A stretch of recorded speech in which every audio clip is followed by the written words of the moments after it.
do, so I'm assuming that I'm functional. Everybody hear me all right? Yes. All right, I'm going to call the December meeting of the Local Agency Formation Commission to order. My name is Carl Leverins. I'm the chairman. And I'll ask the clerk to call a roll. Here. Commissioner Kimmel. Here. Commissioner Brehan. Here. Commissioner Sherman.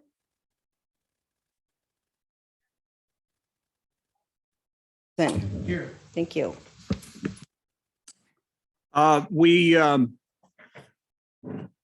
are welcoming two additional members, although they've been members of the commission for some time, but they've been re-elected to their positions. Al McGrean as the district representative and Larry Bradley as the special district's alternate member.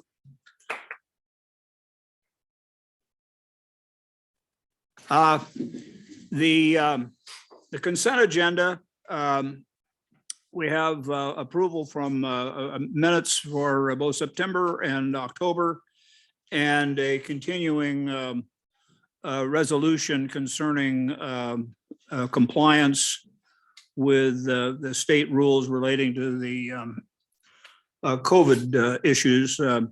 I'll consider a motion to approve the consent agenda. So. Any discussion? All those in favor signify by saying aye. Aye. Opposed? No nos.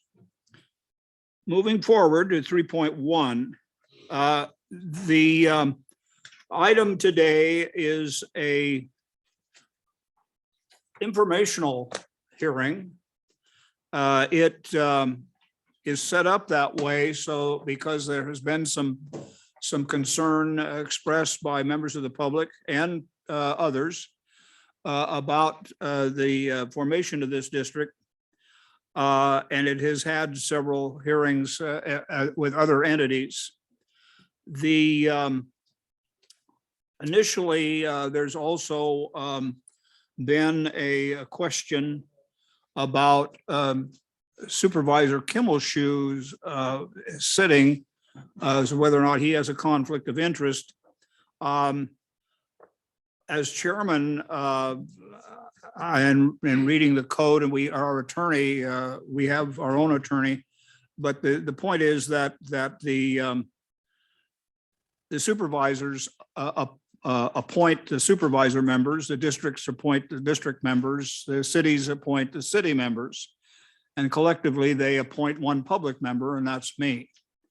So if there's a problem as far as Supervisor Kimmelshoe is concerned, it would really be up to the supervisors. However, I think that in order to clear the air, Supervisor Kimmelshoe should have an opportunity to say something.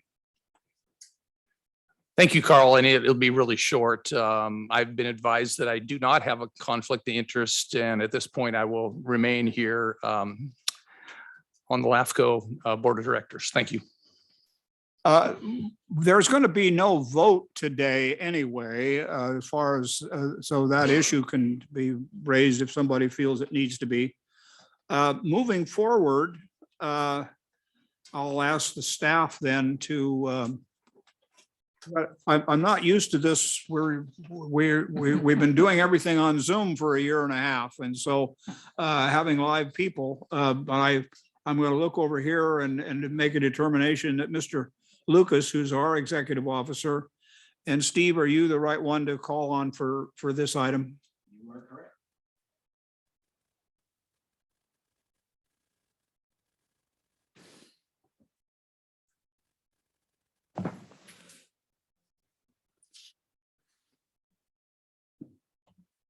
While he's setting that up, I want to mention we've received a number of letters, comments, statements, and so on. They will all be received. They will all be part of the record. We will be having this item on our agenda in January, and the staff will incorporate all of those comments and review all those comments for the purpose of that hearing. Welcome back. Well, 2 years ago in live format. As Mr. Leverins indicated, this is an item today that's simply an informational item. There will be no action taken. I just want to emphasize that. So we're here to hear this presentation and learn about the project and try to give you as many facts as we can and through the Zoom broadcast out to the public, then they will also get to see those same facts. And a lot of that will hopefully answer a lot of questions that perhaps people in the public might have. So I'm just going to start in with the PowerPoint presentation on this item. There's a screen in front of you, commissioners, down low, and there's two on the wall behind you as well. So today's meeting in item is LAFCo File 2106, the formation of the Tuscan Water District. I have to figure out where to point this. There we go. So the purpose of today's meeting, as you can see on the slides, is to take this staff report for what it is, which is informational. It is not intended to be the complete staff analysis, which you're accustomed to seeing on most projects. Given this, the nature of this project, we've decided to do this as a two-part process. The staff report is intended to provide the commission and the public key information to understanding the broader framework under which this proposal has come forward and has been initiated. And how the proposed TDWD, Tuscan Water District, I'll keep using TWD probably, relates to California laws governing special districts, specifically California water districts. And in the process of going through these slides, some of the information will relate to a number of public questions that have come up over the last few months at other public hearings and or on social media that I have been aware of. So as it relates to the process right up front, public comments and notice, the staff report includes the public agency or the public and agency comments that were received up to the point of the packet going out on November 22nd. We have also provided you today a stack of comments that have come in since that time that were not unable to be disseminated in the packet. So those have all been provided to you up to as early as all comments received to 8 o'clock this morning that came into our office. Any comments that have come in since then will be included in the January 6th meeting or the next meeting should it be continued to another date. We did do public notice on this. It was in the Chico Enterprise record. That was what was required by law. I also want to point out that we did the additional voluntary step, sending out over 3,200 additional direct mail notices to each and every landowner within the district. So I'm going to give you a summary overview of the process here. So obviously it's the formation of a Tuscan Water District. It was initiated by landowner petition, which was signed by 56% of, or signed by landowners owning 56% of the total acres within the district. The chief petitioners, Rich McGowan, Darren Rice, Ed McLaughlin, they're all here this morning. Should you have questions for them. The district right now is 237,000 acres in size. That's quite a large area. Of that, the petitioner acreage is 57,092 acres, which is the reference in the 56% of total acres. Of those acres, 88,000, almost 89,000 are in agricultural acreage, in other words, in agricultural use presently. There are approximately 3,100 parcels in this area. Most are primarily used for agricultural production, also bearing in mind that farmers actually live on some of these parcels as well. So it's ag and residential. The estimated population in the area is approximately 6,400 persons. The district's total assessed value, and this will matter at a later point in the slides, but it's 1.4 can't read that far. District's assessed value is over $1.4 billion. Excuse me. These numbers are so large, it's hard for me to wrap my head around them. I apologize. And the estimated total value of agriculture within the district produced is about $290,000 million. Excuse me. What you're seeing now is the map of the petitioner lands. So what you see on the map, and I realize it's at this scale, it's difficult to read, but the district is essentially surrounded by a dark black line on that screen. And the petitioner acreage is in the green color that you see on the map. So you can see that a substantial amount of the district is within the petitioner's lands. This is just a vicinity map. It shows Butte County and shows other surrounding districts that are existing in Butte County at this point. Most importantly, in this particular case, there's a sort of a maroonish color to the north in that map, which represents the Rock Creek Reclamation District, which runs approximately from Highway 99 west to the Sacramento River. This is a really difficult map to see on the screen, I appreciate, but really its intention was to show you how this relates to other North State water districts. So this is a map prepared by from NACWA, Northern California Water Association, obviously with a very large membership. All the colors that you see on that map represent existing water districts. So as you can see, the majority of the Sacramento Valley is covered by some form of a water district or another. One of the only holes in that map of significant size, as you can see in the red circle, is where the Tuscan Water District is being proposed. So the purpose of the map is simply to give you some context as to this is not a one-off unique thing. This is something that has been in existence in the Sacramento Valley for over 100 years practically. We're going to go through a summary overview of the purposes of the TWD.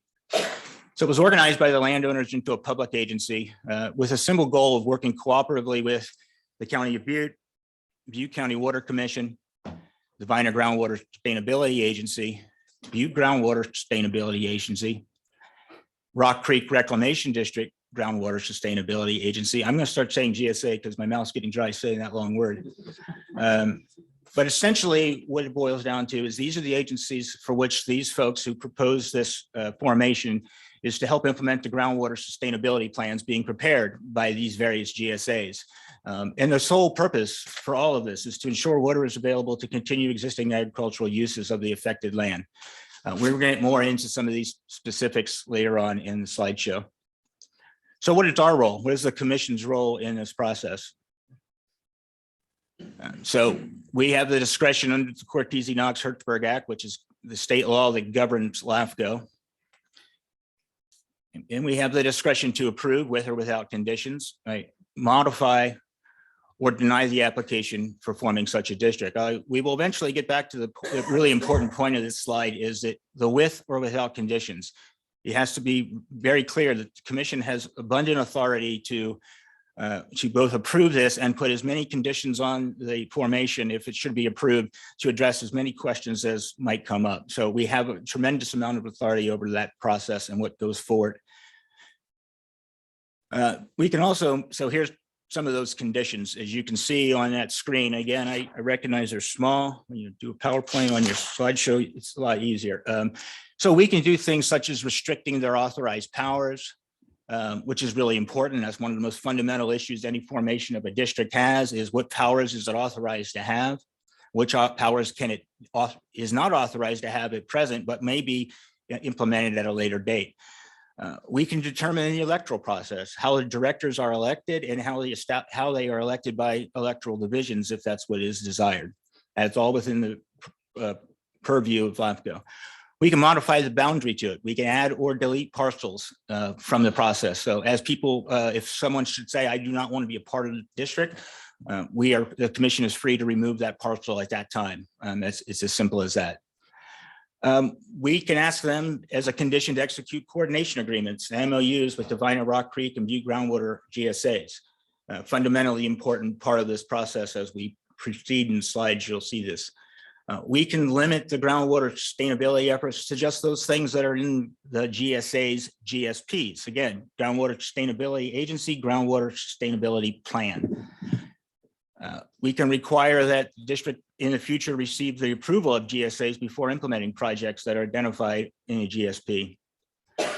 And then some really important ones that will be discussed in a future analysis is the restrictions on groundwater recharge and ownership of groundwater and restrictions on providing municipal industrial water. So these are some suggestions. These are things that you might see in your January 6th meeting, but I wanted you to know that and the public to understand that a lot of the concerns I have heard and I have read this commission has the ability to address through its conditions of approval for the formation. So what exactly is a special district? And I know for some of you who've been on the commission a long time, this is probably old hat, but for others, I think it'll provide a great instructive process, as well as to the general public who may not understand how the process works. So special districts are local governments created by people in a community to deliver specialized services essential to their health, safety, economy, and well-being. There are some 3,300 special districts and counting in California. There are 27 different types of service categories among special districts. These are known as their principal acts, and I'll talk about that a little later. Special districts serve specifically in defined areas.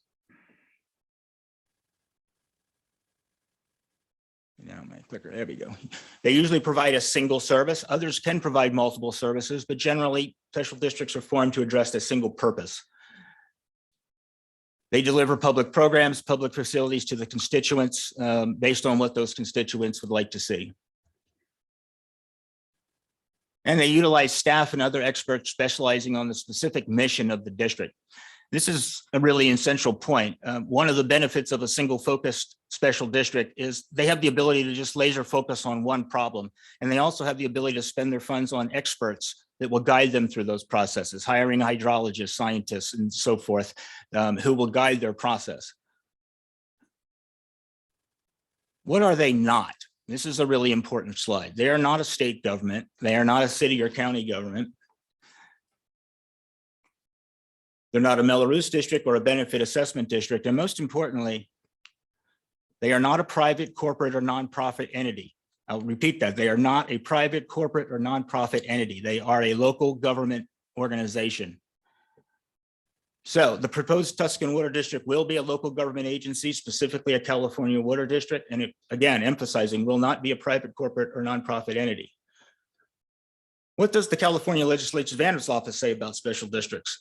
So special districts are not new to this state, and they have been studied up and down and for years and by a variety of different groups. But this particular report was put up by the LAO's office. And what's important here is through this, after this entire, they did this study, is the stuff you see there in bold green, that their analysis shows that there is no evidence of statewide structural governance problems with special districts. And that's from the Legislative Analyst's Office. So what is the law that will govern these processes? So first of all, there's the LAFCo law, which is the Cortese-Knox-Hertzberg Local Reorganization Act of 2000. The Political Reform Act, the Brown Act, Public Records Act, CEQA, the California Environmental Quality Act, the SIGMA process through the Sustainable Groundwater Management Act, and then there's the Principal Act, and of course, specifically the California Water Code. LAFCO oversight, another really important slide for the commission and as well for the public when dealing with what may or may happen. There's a lot of speculation about what could possibly happen with such a district.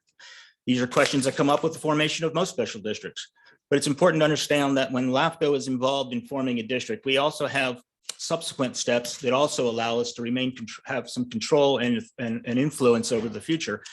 We prepare municipal service reviews, which is a snapshot in time of how any government agency operates and functions. It's sort of a one-off, almost a grand jury report, if you will, of a type of a report. So we will be doing one of those on if this should be formed, and they will be done regularly over the life of the district. We establish spheres of influence. We can amend it, we can update it, we can shrink it. We can change the boundaries of it. We can make the district larger if we're requested. We can make the district smaller if we're requested. People can choose to detach from the district if they request it. So nobody's forced to be in the Tuscan Water District if they choose not to be. And just as importantly, in with most districts and some of the commissioners who've been around on the commission long enough, we also can initiate other reorganizations such as consolidations and dissolutions. Just as an example, within the last couple of years, we did a very exhaustive study on mosquito abatement services, and subsequently we dissolved the Oroville Mosquito Abatement District for failure to perform its functions. So it's not like LAFCO does not have the ability to intervene at any point with a district should it go awry in some way. Those are very important things to remember. So principal acts, that's what actually gives the, excuse me, districts their power. There are two types of acts. One of them is the Principal Act, which is earlier slide said 27, 29 is the correct number. There are 29 different principal acts, all different types of services. That can be anything from recreation to cemetery services to fire services, park and recreation. There's a variety of specialized districts. There's also something called special act districts, which are usually requested by a group of people, and they will go directly to a state legislator, excuse me. And they will request that by special legislation that a district be created. For instance, there was a district in San Luis Obispo County that's also a California water district that had a special act designation. The reason for that is they had some very specific things they wanted to accomplish within that district. And that would not be allowed under the Principal Act, the California Water Code. So it was amended by special act to allow just that district to perform in certain ways.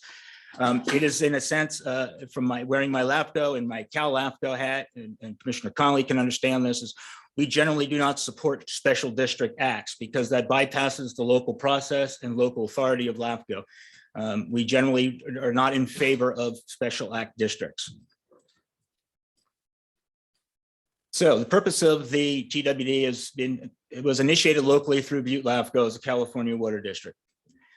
And again, this is important. I think the proponents, they knew that this was a possibility. They could have sought special act legislation to form the district, but through a years-long process, and when I say years, it's 5+ years, this has been going on. They have worked cooperatively with all the local agencies that I'm aware of and that we have worked with, and chose to go this route, which is following through the local process that would be under local control and have the authority under our LAFCO, not by a state legislator running a special bill.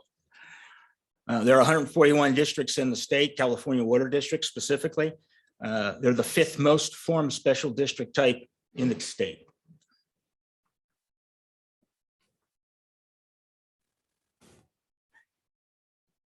Wow, that really went fast. So for all of you that already are speed readers, you can leave now.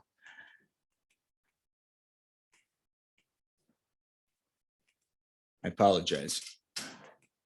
All right, now we're back to where, there we go. There are two types of special districts, essentially. There are dependent special districts. Those are districts that are formed to do a particular function, but they're governed by a city council or by a board of supervisors, i.e. they're dependent on that agency to provide the services and staff them. An independent special district is just the opposite. It is locally elected independent board of directors, oversees the functions. About 2/3 of all the special districts in the state are independent. As a California water district, the proposed Tuscan water district would be an independent district with a governing board elected by the landowners within the district. Two other types of governance types are landowner voter districts and registered voter districts. As the names imply, the landowner voter district is a district whose principal act provides that the owners of land within the district are entitled to vote, both for the directors and for all the functions within the district. All voting is conducted by landowner voters. Initially, on formation, it requires it to be 1 vote per acre, and following that, all subsequent decisions that are voted on will be based on 1 vote for $1 of assessed land value owned by the landowner. A registered voter district is just the opposite. It is all registered voters. Landowners have no particular say. The importance between the two districts, as was underlined in the slide, is that landowner voter districts are formed in places where there's a unique thing that needs to be accomplished, or it requires expensive, unique infrastructure to support the mission, and it should otherwise not be required by the general population. But what's most important about this is what comes up later in the slide related to landowner districts and their legality. Is the biggest point of this is that it's these large landowners who are going to benefit the most from infrastructure improvements. There's also going to be these same large landowners who pay the lion's share of all the costs related to those services. So it's really important to remember that in a process under a landowner voter district, it spreads the cost of the services on a benefit analysis based on how much benefit those landowners have. Registered voter districts do not offer that same opportunity. So the California Water District, the proposed TWD will be a landowner district. Its board of directors will be elected by the landowners with votes weighted based on assessed value of their parcels. What you see there in the green box are examples of existing landowner districts in Butte County. comments might have you believe that this is a one-off situation, that this is one unique situation where these folks the proponents wanted to form this district. In reality, in our county, we have multiple landowner voter districts, as you can see, including the Rock Creek District, Western Canal Water District, Sacramento River, Reclamation District 833. I can go on and read the list, but what's important here is all of these districts operate in functionally transparent way. They meet, they are responsible to their landowners. And from our analysis of these districts over the years, there are no particular issues that come to mind. The folks in these districts are happy with the services that are being provided as landowners without complaint. However, as the law requires, and this relates back to the constitutionality of the district itself, is the voting procedure does have an opportunity to change. At some point when a landowner voter district changes in its character, and that is when 50% of the uses of the land switch to something that looks more like an urban use or a commercial, residential, industrial use. When the district fundamentally changes its appearance to something that's more like an urban area versus an agricultural rural area. And when that happens, then the voters in that area can ask that that district be converted to a registered voter district. And it requires the district to annually do this assessment required by the water code to determine whether or not it's reached that 50% value. So the state legislature, understanding some of the questions related to landowner voter districts and the propriety of that voting method, clearly understood and thought it was important and put this specific piece of legislation in place in 1973 to allow this transition to occur to a registered voter district once those certain characteristics are met. So again, in blue, if TWD is formed, the board will be required to review their land uses within the district, potentially convert the district from a landowner voter to a registered voter district.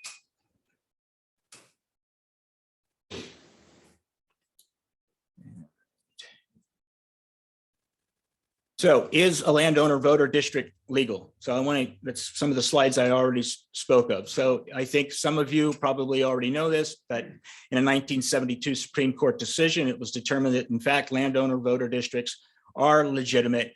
As you can see at the bottom, the Supreme Court agreed with the defendants and upheld the landowner voting district because the district provides no service to the general public. Again, notice that this case was established in 1972, and in 1973, the state legislature put in the option to switch it to a registered voter district should the characteristics of the district change, which is in line with the Supreme Court decision that you see in front of you. So the water code allows for 5, 7, 9, or 11 directors. It should be commas, not points. I apologize. In this particular case, the Tuscan proponents have requested a board to be established with 7 members. Again, the number of voters or the number of directors allowed or will be set by the commission, not the proponents. So it could be set any of those numbers presented. The water code also allows elections by divisions. The TWD proponents have considered this proposed TW to be divided into divisions. They're open to that concept. I will say this about divisions, and this is extraordinarily an important piece of the discussion. There's been a lot of comments about the ability for certain landowners or larger landowners to control this district. If at an at-large election, that might be an argument to make. But I expect to ask the commission to establish these districts by divisions. By divisions, meaning it will separate landowners into 5, 7, 9, or 11 different divisions, depending on how many directors they have. We can, as LAFCo, map those divisions in the way that we think is the fairest, most equitable way to create it.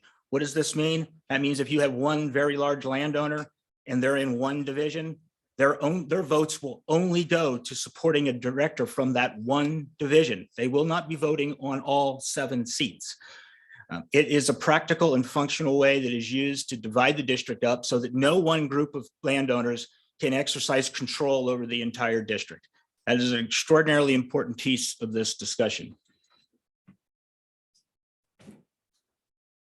Boundaries. Boundaries for special districts. Do you mind if I ask a question? You Sure, want to fire finish away. up? Have the divisions been done in other water districts in Yes. California? So Yes. there's precedent for this. Yes. Okay, thank you.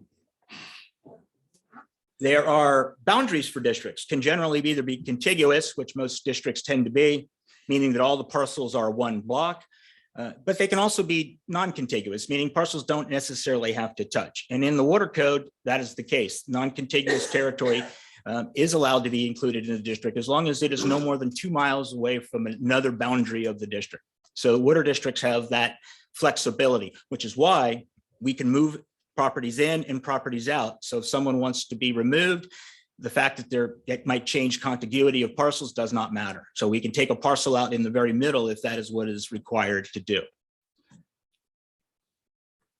Again, on boundaries, and this is another important factor, that the water code allows for the overlap with other agencies. The proposed Tuscan boundaries do overlap with the Rock Creek Reclamation District. They overlap to an extent with Western Canal Water District sphere of influence, as well as the Durham Irrigation District sphere of influence. This is all permitted under the water code. Additionally, the TWD application states that they will not provide drainage, flood control, or reclamation services within the Rock Creek Reclamation District without the consent of its board. And finally, on the issue of overlapping services and permission, the Creek Reclamation District, Western Canal Water District, and the Durham Irrigation District have all provided letters of support for the formation of the TWD and had no concerns about overlap. The Vinus subbasin is also a portion of is a part of this boundary discussion, and it's not so much the specifics of the boundary of the district, but why it's where it's at. The basin, this is approximately 184,000 acres, the Vina Basin. The TWD would represent about 102,000 acres of this area. So a very large, otherwise referred to as a white area, or the unincorporated territory that is not currently represented by another local water irrigation reclamation type district. It is governed by Butte County. So this is the area.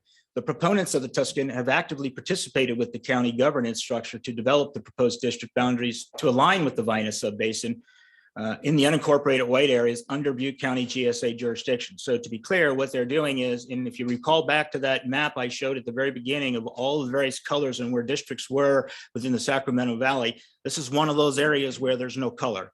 And one of those, the proposal is to fill that area with the Tuscan Water District and give those landowners direct representation. Mind you, so they don't lose their representation from the board for all other functions of Butte County government. But for this particular issue, it would go to the district to be the primary representative. Oops, once again, I went too far.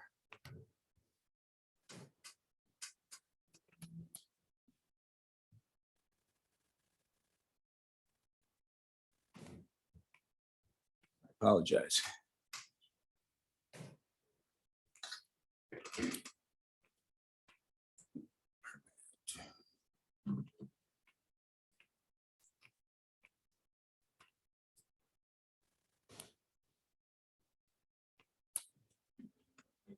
Seems to be a miss here. So the intergovernmental coordination part of this, the following agencies support working cooperatively with the proposed Tuscan Water District. This comes back to their ability to work across all fields. They can contract, make agreements with federal, state, and local agencies. All of the agencies listed here on your list have demonstrated through their comments that they will support working cooperatively with the proposed Tuscan Water District.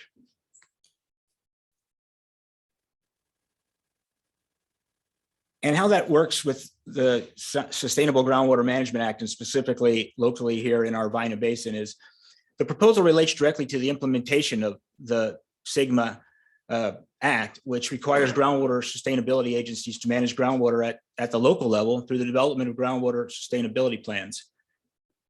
As we said already, the proposed district is located primarily within the Vina subbasin. The Vina and Rock Creek Reclamation District GSAs are the groundwater authorities for the Vina subbasin. I want to make that very clear. The Vina and Rock Creek GSAs are the groundwater authority for the Vina subbasin. The Tuscan Water District will not have any groundwater authority. They are subservient to the GSAs. Both the Vina and Rock Creek GSAs are in the process of reviewing and adopting their basin groundwater sustainability plans. The proposed Tuscan district would be formed to evaluate, fund, and implement the projects and actions to achieve groundwater sustainability under the VINA GSP. So again, what they're doing is forming a mechanism by which they can both implement and fund projects that are supported and approved by the GSAs through their GSPs. They're not going to be able to just go out and do what they want when it comes to groundwater. They're completely under the authority of the VINA GSA and the Rock Creek GSA. So Steve, even though this is not allowed in Butte County to transfer groundwater out of Butte County, if the Tuscan Water District wanted to ever do that, it would have to be approved through the GSA. Amongst other. Yeah, and things as well. including Board of Supervisors and Correct. whoever else. Yes, sir. You're Okay, correct. so.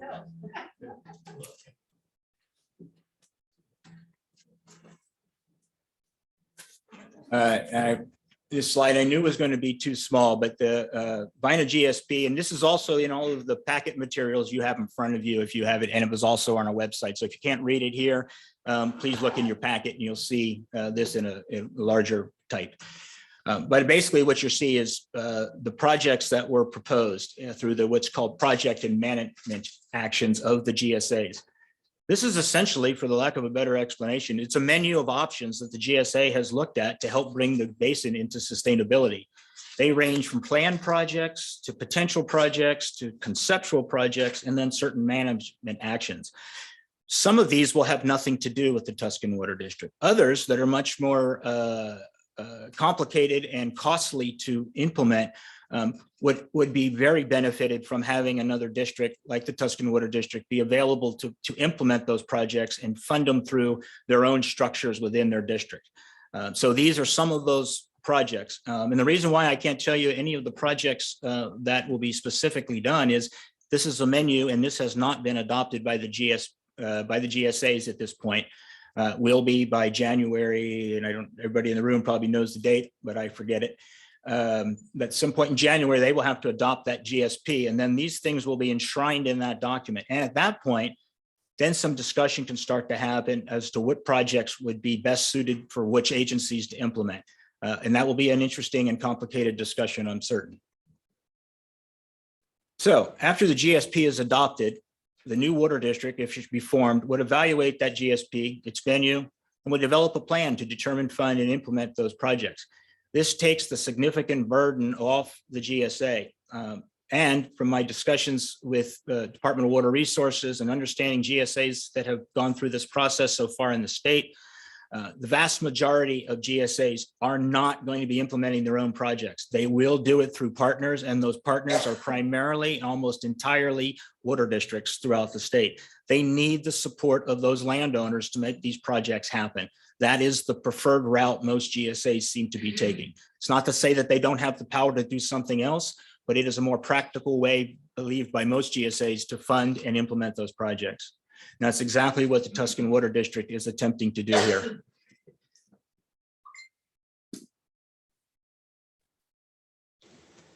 So selecting a district, how did we get here? Why a California water district? Why the Tuscan Water District? So the formation of a district is not complicated, nor is it conspiratorial or secret. Citizens get together for any particular reason. They don't like their streets. They don't like the drainage. They have an issue with groundwater management. They have the ability to sit down and go, how can we better do this? Is there somebody who can help us now? And if not, is there any other entity that we could perform these functions? And that's where special districts come in. And that's why they were created to begin with in the state of California. And they're a hugely beneficial governmental layer that we have. So what the proponents did was they determined that the California Water District was the best course of action. And they did this based on guidance provided by the Butte County Board of Supervisors and the Department of Water Resource and Conservation within the county. Again, they could have looked at a special act district and just gone right to a state legislator and asked to have something created that specifically they could have created and drawn. But they chose to work cooperatively for over 5 years with all the entities involved to come to the point of deciding that the water district was the best course of action for them and their landowners. So as you can see, the early consultation with the county representations and representatives determined that the county was not interested in initiating the formation of a district, for one. And the county would support the citizens initiative to initiate the formation via petition of landowners directly to LAFCo. So again, they decided what the problem was. They identified a vehicle, in this case, a California Water District. They did this with the help, assistance, and cooperation of the county and the county staff, including the Board of Supervisors. And at the end of the day, they decided to bring this forth by petition, as the County Board of Supervisors was not interested in bringing it forth by application. So excerpts from the staff report that was provided to the Butte County Water Commission meeting on August 4th, and I think this summarizes it to the best that I could find. And you see in bold, for many years, Butte County has encouraged the agricultural groundwater users to organize. And without going through the rest of that stuff, I'll skip to the next bolded area, and it's where it says Butte County will work constructively, cooperatively, and collaboratively with landowners on the formation process of a new eligible local agency for involvement in SGMA issues. So there is no question in my mind that, based on the evidence that I have seen, that the Board of Supervisors and the County of Butte and its staff work cooperatively with these folks over a long period of time to arrive at this decision to move forward. And the county clearly has said we support it and we will work cooperatively and collaboratively with it. I also want to throw an aside is that, given this is a large agricultural basin and it affects the single biggest economic driver in our county, they also had gone to the county of the Butte County Farm Bureau as well. And the Butte County Farm Bureau was instrumental in participating in these early discussions and what was the best way for the agricultural community to proceed. So I don't want to undervalue the Farm Bureau's participation. It was also very important to the process.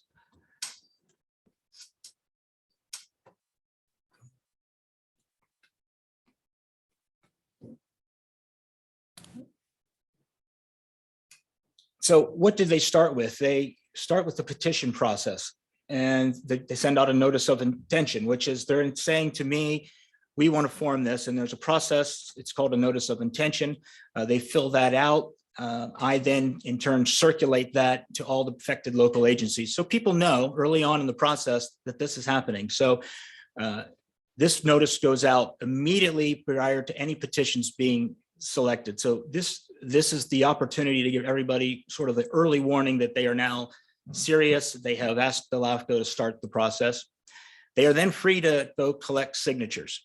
At that point, if they collect enough signatures, they submit that petition to me, the executive officer. And there's a process for me to determine whether those signatures are sufficient to meet the requirements of the water code for formation, in which in this case was 50 plus 1% of the assessed of the landowners who own the majority of the landowners who are in the district.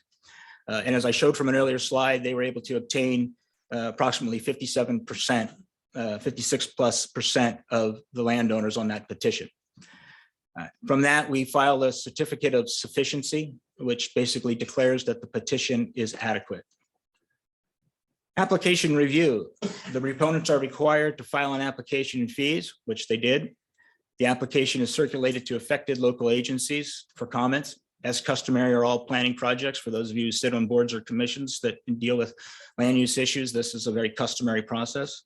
During this, what we call completeness phase, the application materials can be amended based on the comments received. So what I want to make the point here is an application is not static. It can change over time as new information arrives during that completeness period. And at some point, then I determine as the executive officer for the commission, do I have sufficient information in order to adequately analyze this project? And in this case, I did at a certain point. It was October 1st. And I filed a certificate of filing, which is essentially to say the project now, the application is in a sense closed, it's complete. I have all the information I think I need to provide the commission a reasonable and intelligent analysis of the process. We looked through a variety of factors when we analyzed the project. Consistency with LAFCo policies. And these are specifically for LAFCo and come out of our policies. A need for the new district. The sphere of influence in municipal service reviews, should they be applicable. Consistency is required with other county plans, such as general plans, land use plans, specific plans, zoning ordinances. Conflicts are not allowed. We look for things where there are overlapping and problems. And as we talked about earlier, there were some and those were resolved. We consider what the public benefit is, and we also consider the fiscal solvency of the proposed district. Can it fund itself should it be formed? The applicable state laws deal with plans for services, which is their snapshot of, if you will, of what it is they wish to do and wish to accomplish. And there's several factors that are established in state law. You will see all these in your analysis, full analysis at your next meeting. But they did so. The terms and conditions. This is the part where I spoke earlier about LAFCo's ability to condition a project. This is very, very fundamentally important. Under these sections, the commission has almost complete authority to determine how the district is to function, the powers it's to have, what the nature and makeup of its directors, how its elections can be run. I can go on and on. There's so many things that LAFCo could weigh in on. The one thing that we cannot do is we cannot demand something that does not exist within the water code. We can't create something new out of thin air, but if options exist within the water code, we can pick from all of the various ways it can be done. We can entertain requests for exclusion. That's where I talked about modifying the boundaries. Should any one or more landowners choose to not be a part of this, they are free to ask that their properties be removed. That can happen both at this commission hearing sessions by any landowner. It can also happen moving into the future by making a request to detach their property. There is a process for hearing and notice, and then ultimately, after we have a hearing, which we're in the first part of, there is a reconsideration period, generally what is otherwise known as an appeal period. That's a 30-day period that follows the final action of the commission. If it's approved and after consideration, should that not change the outcome, then we go to the protest hearing and election process. This starts to bog down the process because there's a lot of timeframes in the elections code that need to be dealt with. But I will give you the general points here is after it's reconsidered, I will set and conduct a protest hearing for the formation of the commission. For some of the commissioners who've been here longer, you know that that's been delegated to the executive officer. We've done several of those, a few dozen maybe over the years I've been here. They're generally not controversial, and the protest hearing is really simply just to take in protest. Yes or no? Do you want to hand me a piece of paper that says I do not want this to go forward? It's not a rehash of the events. It's not for me to try to convince anybody. It's an opportunity, a forum for them to basically submit their protest. And at the end, what happens is 50% or more of the landowners who have 50% of the voting power, acres owned in this case, file a written protest with the EO, then the project is terminated. So if we go through that protest process and 50% of those landowners say no, it's over. Right then and there, it's over. And each one of those landowners is going to receive an individual notice from us along with a form to fill out. So if you didn't want it to go forward, it's as simple as opening that form, putting down the required information, signing your name on it, and returning it to the LAFCo office. That's all it takes to register your protest.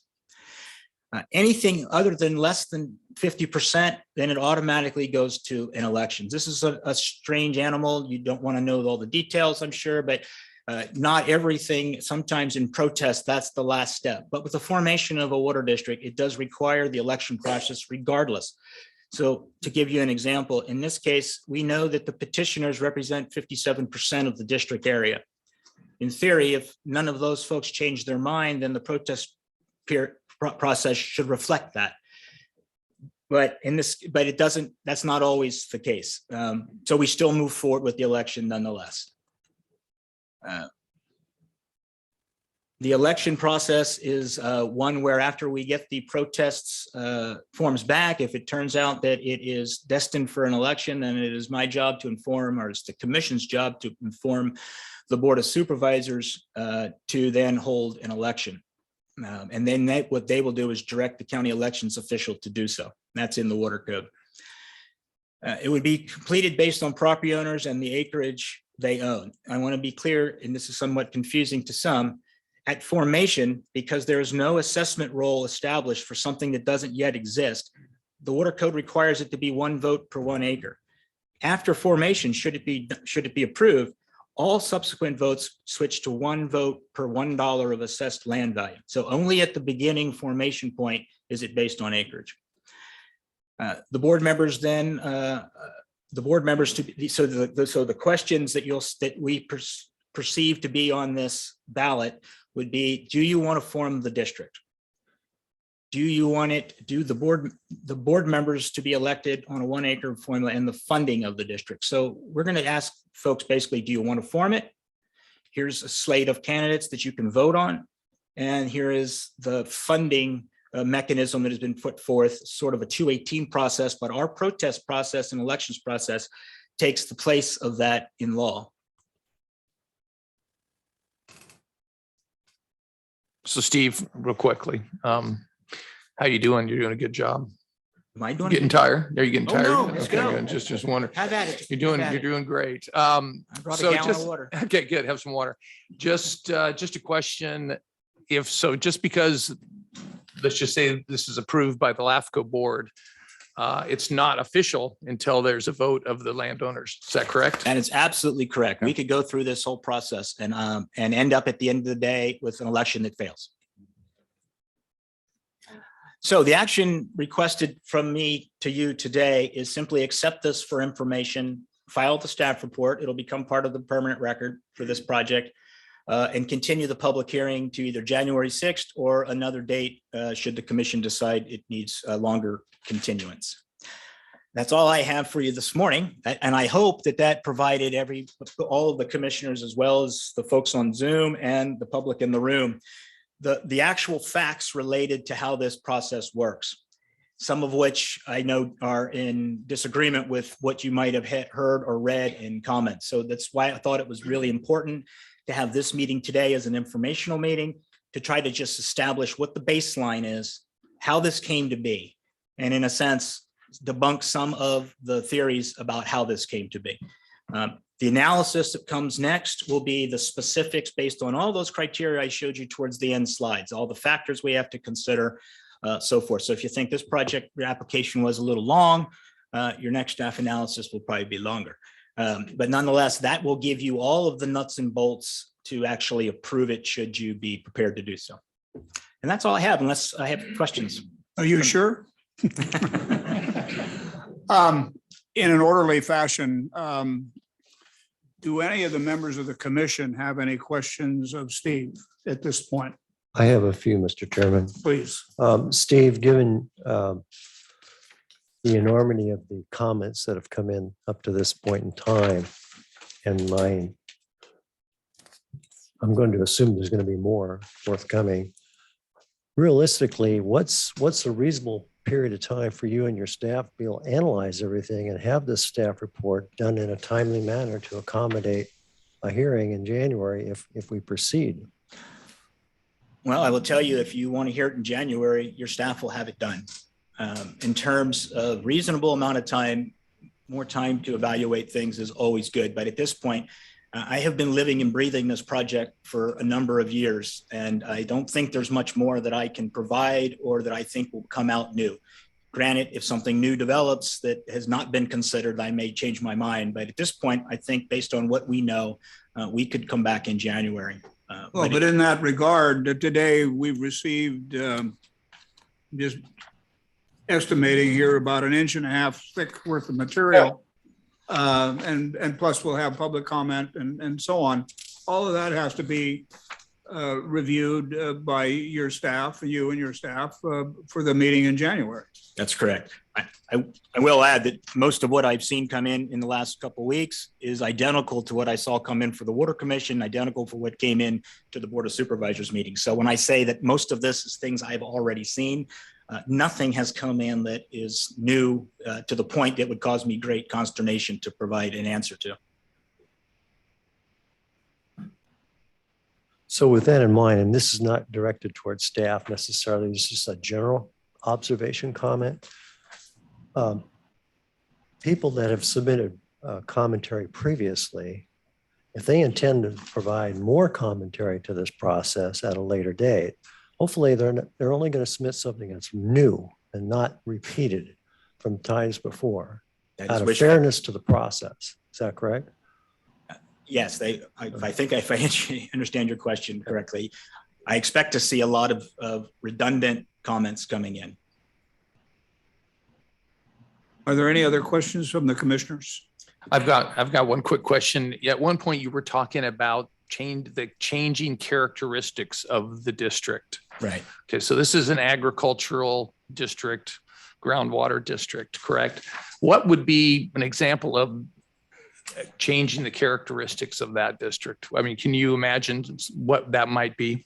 Well, yeah, I can give you a broad idea of what that would be. So based on some districts that exist other places in the state, especially more specifically in the Central Valley, as cities have grown, cities like Merced and Turlock and so forth, where there had once very large agricultural holdings, those cities grew, those districts remained, and then the character of the district became maybe 50% more urban than it was when it was created. So in this particular case, I think this is a wild guess as to answer your question, but if the city of Chico somehow managed to break the green line and explode westerly into the district, something that I think all of us agree would probably never happen, nor would the board approve, nor would the city council go along with, nor would the commission agree to.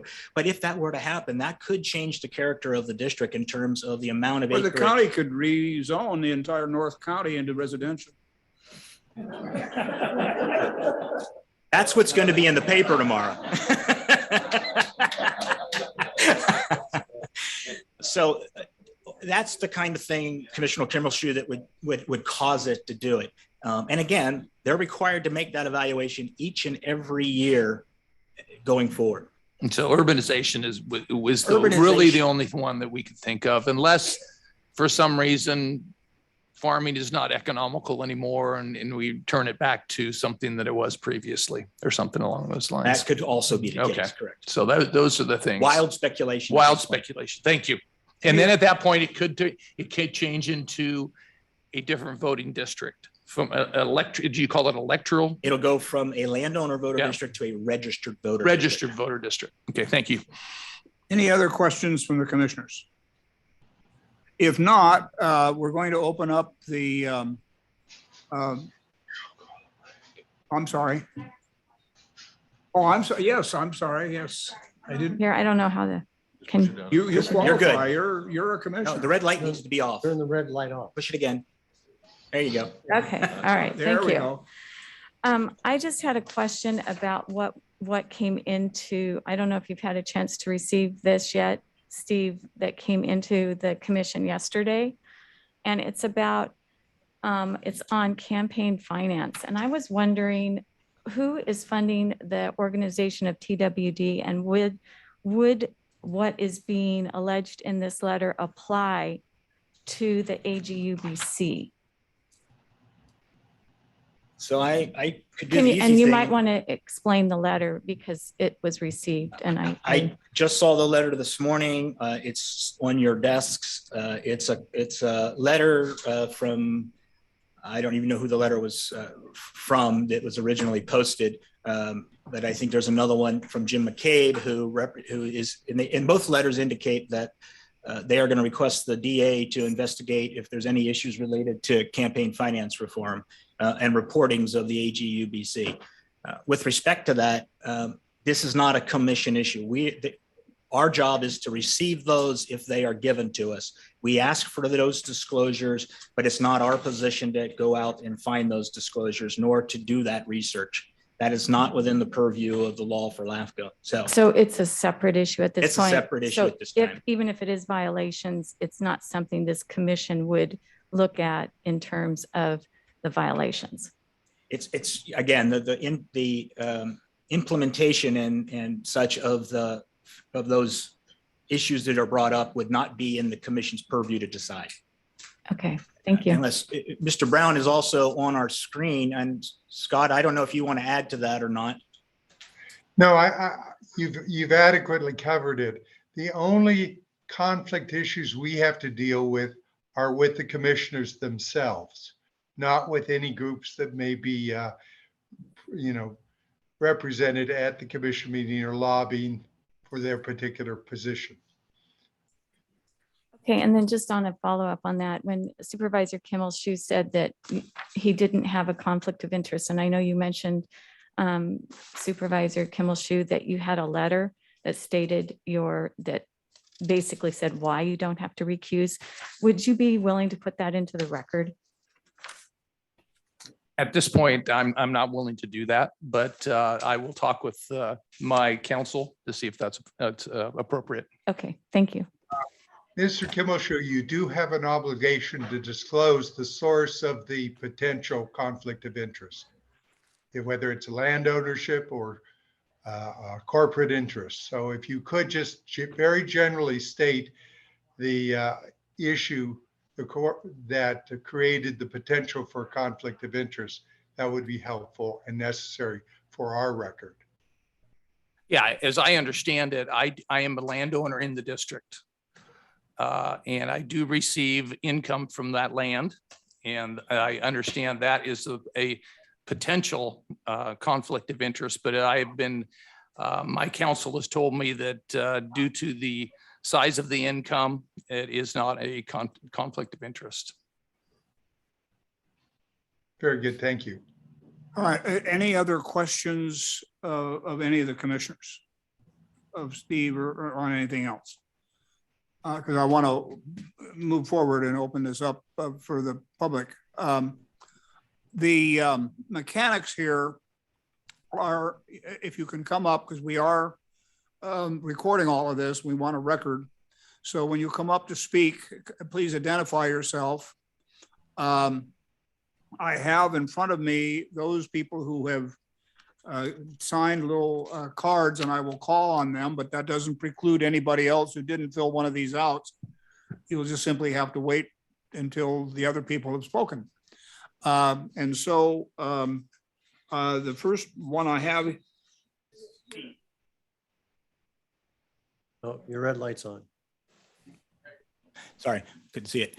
Okay, are we functional now? We are. I just want to remind you, we do have the proponents here today, and they also have a presentation that we. Oh, had I'm sorry. recorded. So we skipped over that. So they're going to follow up now. So the next person up will be Toby Giesentanner, representing the applicants. He has a quick slides he's going to go through.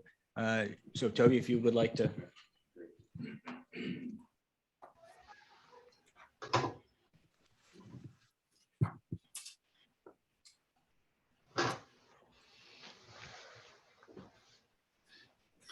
All right. Thank you, Chairman and Commissioners. Appreciate the opportunity to be here today.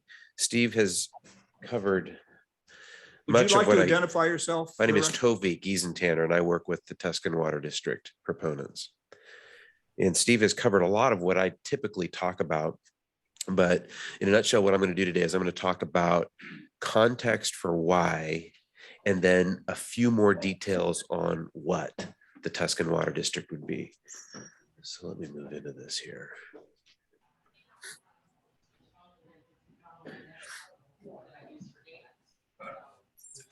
Really quickly, because we've touched on this already. But in terms of why Tuscan Water District, in 2014, 2015, SGMA passed, the Sustainable Groundwater Management Act.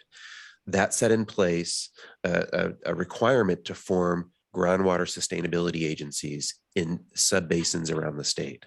And their primary purpose initially is to create groundwater sustainability plans. The groundwater sustainability plan, the purpose of having plans in place is to halt overdraft in subbasins around the state and to create a path to sustainability in groundwater basins over a 20-year period. In the Vina subbasin, groundwater levels are declining. That's something that Butte County staff has looked at for more than 20 years. There's lots of data out there. Groundwater levels are declining. And that, of course, is the problem that Tuscan is attempting to deal with primarily, is this question of overdraft. Groundwater levels are going down more than is recharging, and somehow that needs to get fixed. Each plan has multiple components, and I'm not going to go through the plan or the components. I'll just move forward.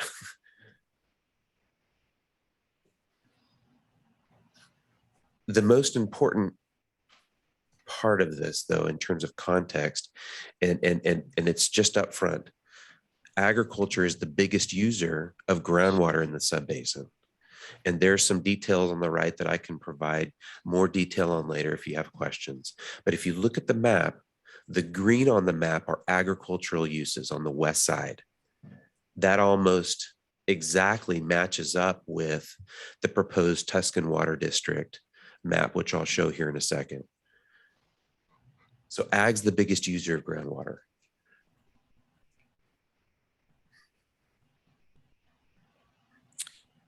The plan also talks about measuring success. The biggest factor in the bottom is a little box. And the biggest factor that we look at here locally is lowering of groundwater levels. There are other parts of the state where they look at reduction of storage, seawater intrusion, degraded quality. There's land subsidence issues in other parts of the state. But for this area, the big issue is lowering groundwater levels. This is, again, lots of detail, but the most important part here is that that plan seeks to protect domestic well users and their wells. If you can do that and create a path to sustainability, you obviously will also protect ag wells. But the plan is designed to protect domestic well users. And that's a really important part of that, of the purpose of that plan. Again, more detail, but the most important part here is the overdraft that we've talked about for the Vina subbasin has been estimated based on kind of what period of time you look at to be somewhere between 1,500 acre feet in overdraft to some projections as much as 30,000 acre feet per year of overdraft. And so you've got this wide range. And the GSA in the Vina subbasin selected 10,000 acre feet as the target for what we're going to try to solve for in this Vina GSA area. And Steve talked about this, so I won't go into detail, but how do you fix it? You implement projects and management actions. And he showed a better slide of various planned and potential and conceptual projects, but that basically is the menu of options, if you will, for solving the overdraft issue in this basin. So here's that map again that just illustrates what I've said before. Ag, on the left-hand side, you have agricultural uses green. On the right map, you can see the applicants, and they're also listed in green. Okay, so we're getting into this. We've talked through context and what we're trying to do. In terms of some specifics for Tuscan, I wanted you to hear it from us directly. Steve did a nice job in the presentation in terms of defining what you can and can't do as a LAFCo board when you consider forming a district in terms of conditions. But I wanted you to hear from us what it is we're expecting and things that we've been talking about to other boards and agencies. So the first point I'll make here is that, again, we've been at this since 2015. One of the first things the county did is in 2014, 2015, after SGMA passed, the county said, and the CAO at the time, Paul Hahn, said, what are we going to do? And he sent a support letter in on the Tuscan Water District, but in his first step was to pull stakeholders together and start talking about what the right response would be. So that happened as early as 2015. In 2017, the Board of Supervisors passed a resolution. Steve's already read some of the language from that. I've actually, turns out I have the same kind of language highlighted from the resolution in 2017. Then, of course, we had Camp Fire in 2018 and people's attention diverted for good reason.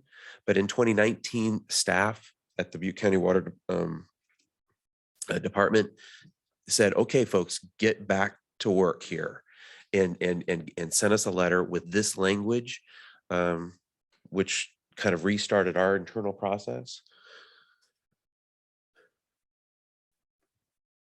Okay, so that's kind of like how we got to developing the application. And again, you've seen this language. It's to create a local agency to evaluate, fund, implement, and oversee projects and actions to achieve groundwater sustainability under the GSP in this area. Real quickly, 1,000 landowner petitions representing 660 parcels. That's what's part of the application. There's broad-based support for it from from representatives to agencies to the districts that we overlie to districts that are in neighboring counties. The acreage, I think this is more, it's a complicated slide and it takes a little bit to unpack, which I won't do here today, but if you have questions, let us know. But what we tried to do here is kind of unpack a little bit in terms of who's actually, like what the size of the different landowners are in the district. So you can see that. Steve's already covered this, so I'm not going to talk about it. Sorry. And he's talked about that. He did talk about this briefly, but I'll just say it again. The Tuscan doesn't see itself as a regulator, and it won't be a regulator. We're an implementer of projects. We're not a regulator. And that's an important distinction. So, okay, so then let's get back to these terms and conditions, because we fully expect that as part of this process, and you'll see it in our application, and we expect conditions to come back in terms of water that's imported into the district by the Tuscan Water District would stay local. And that's an important kind of like, hey, this is what we're saying. And we expect that there will be a condition on that if you get to that point, and if we get to that point.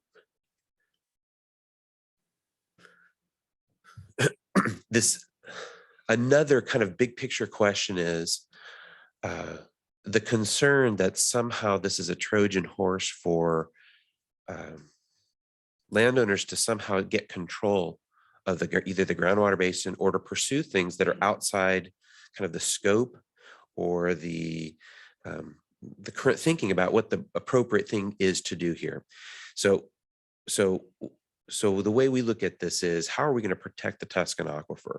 And what we've said in our application and what we expect will come back as a condition is that projects that we pursue, the implementer role, things that we're going to move forward on, are going to be consistent with the goals and policies of the local GSP, of the local groundwater sustainability plan, that list of projects. It's going to be consistent with that. So I think that's really important for you to hear from us, as well as kind of in staff reports, but that's our intent and that's what we expect. The final piece here, and I touched on it briefly, is how do we protect domestic well users? And this was a bigger issue earlier. I don't see it as still this huge issue where there's this groundswell of people that are opposed to this, but it's still an important issue in our minds, because the reality is you have domestic wells and ag wells, and their interests are intertwined. And so it's important to us that as we think this thing through and we move forward on it, we're doing it in a way that respects and values and also engages the domestic well user. So just a couple points here. This forming a district is important because you saw the white area. Those are all individual parcels of ground that on their own don't have the economy of scale to pursue projects and protect our access to groundwater in this area. So that relationship also exists for domestic well users. By forming it, domestic well users and ag users have an entity that's focused 24/7, 365 on protecting our access to groundwater and pursuing those projects to make sure we create sustainability. Steve did talk a little bit about this. Agriculture, because of the large land ownership, will pay the vast majority of the cost. A very small portion of that would be domestic well user, which and I've got an illustration in there as well. In our application, we've proposed designating one seat on the board of directors as a domestic well user seat. And I think I'm not sure if that's something that we can or cannot do. We proposed it, but we continue to have discussions with staff and legal staff to figure out how we can do this in a way that not only protects against large landowner influence ultimately, but also how do we make sure that the little guy also participates in decision-making moving forward? So, okay, so I'm going to leave it at that. And I'm happy to answer questions if you'd like, or we can move on. Okay, are there any questions from the commissioners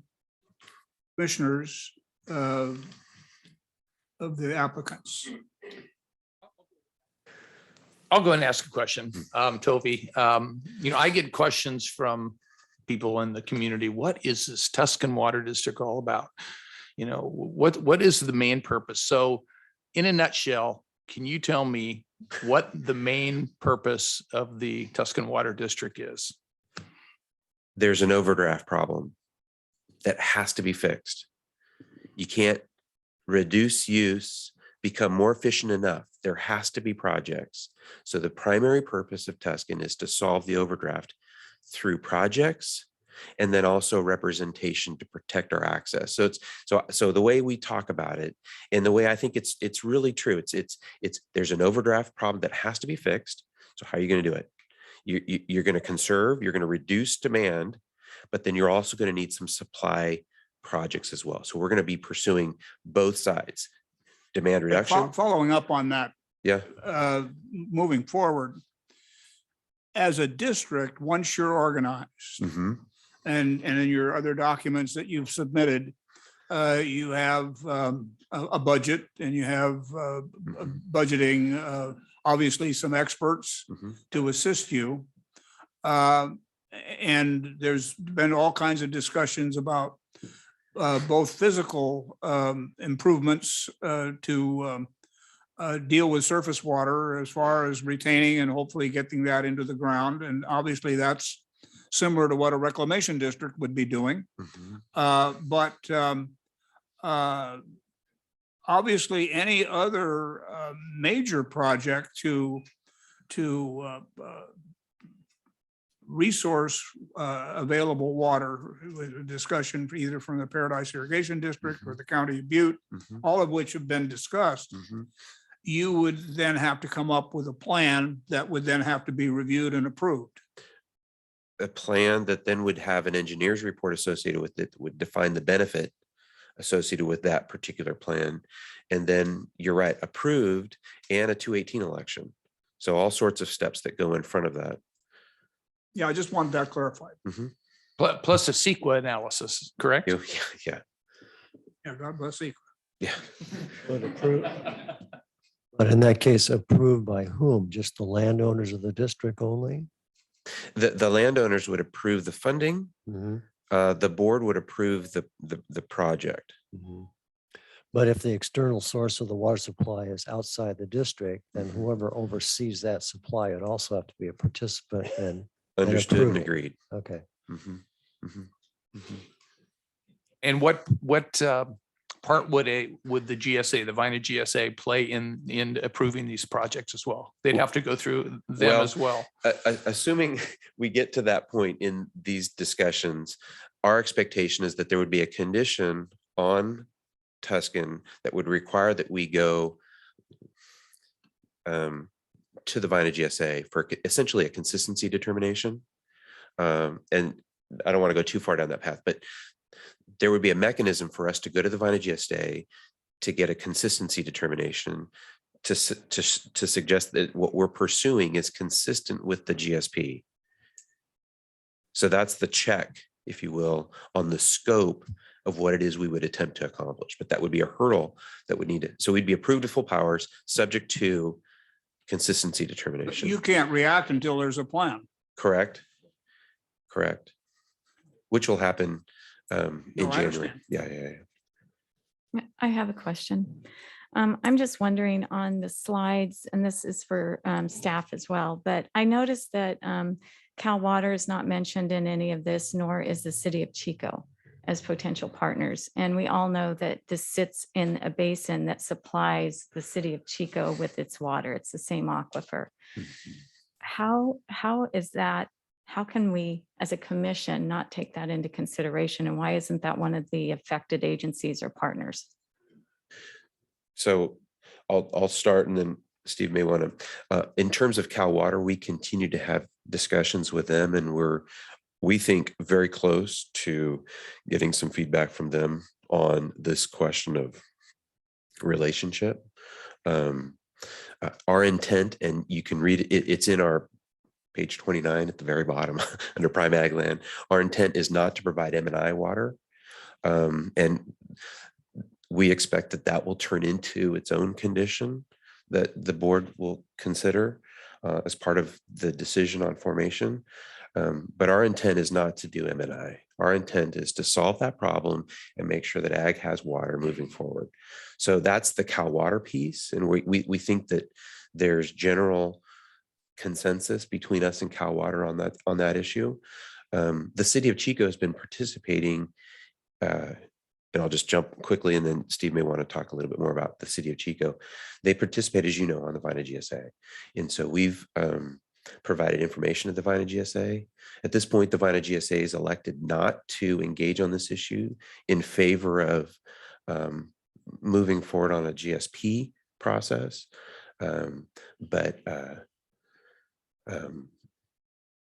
So anyway, they're part of that. They're part of the process that we've participated in for the last 18 months or so, or at least a lot of the landowners have. So if I'm getting this right, the reason it's not mentioned anywhere in our commission documents, the city of Chico or Cal Water, is because the city of Chico sits on the Vina GSA. I'm asking Steve. So 2 questions. First, related to Cal Water is we have sent them comment forms. I have had conversations with Cal Water. I think Mr. Diezentiner has adequately and addressed that by their point was, we just don't want competition for M&I water, to be blunt. And the district is not interested in doing that. And I can tell you right now that my recommendation to the commission will be that that's not a power that they have. We will not give them the power to provide M&I water, domestic potable water at this time. That would become a latent power. I mean, they have that power. They could have that power. The district, Yes. it is in the suite of powers that are unauthorized under the water code, for which the commission then can decide which ones are actually going to be given to the district, and the ones that are not given to the district remain what we call latent powers, that if for some reason in the future they ever needed, they can come back, but they have to have the commission's permission to do a new thing, a new power. Cal Water has expressed to me informally at this point that essentially, one, anything that helps the aquifer restore itself is good for Cal Water and its customers, and they don't want to see competition for M&I water. I think both of those things we can accommodate as far as that is concerned. And the second question was the city of Chico, and you're correct, city of Chico does sit on the Vina GSA. They have a staff member who is the staff to the management. I can't think of the term right now off the top of my head, but that is intricately involved in the GSA's workings. And again, at this point, I've had conversations with the city, but they have not decided as to whether or not they want to provide written comments outside of the GSA participation. So I just am curious because, the whole entire city is on the same aquifer, and just to not have it mentioned at all in the commission just seems like an oversight. It's not mentioned. Well, it wasn't mentioned because I had nothing solid back from the city to present.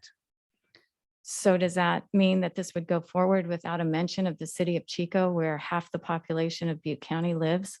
I'm not sure I understand what the mention of the city of Chico achieves or accomplishes. Well, I'm just saying that I think there's a significant interest, and if the city of Chico formally will not step up, there have been many citizens that have stepped up and asked for representation. And as the supervisor representing Chico, I am bringing it to this commission's attention. I will continue to have conversations with the city. I will say one thing just related generally to the process, and this is true of almost every planning organization that exists. You send out comments to agencies requesting that they provide comment. Generally, if they do not provide comment, that is widely interpreted as either A, they have no issue with it, or that there's nothing about it that concerns them. I'm not saying that's what they are saying. It's just that's what happens when you don't get a comment back from an agency. It is widely presumed that the agency does not have an issue. And that's how it will be presented in the staff report. The city of Chico. Yeah, let me interject here. I think we're going a little far afield here. The city of Chico relies on Cal Water as far as the water is concerned. And if they're communicating directly with Cal Water on a regular basis, clearly this Tustin district is not a secret.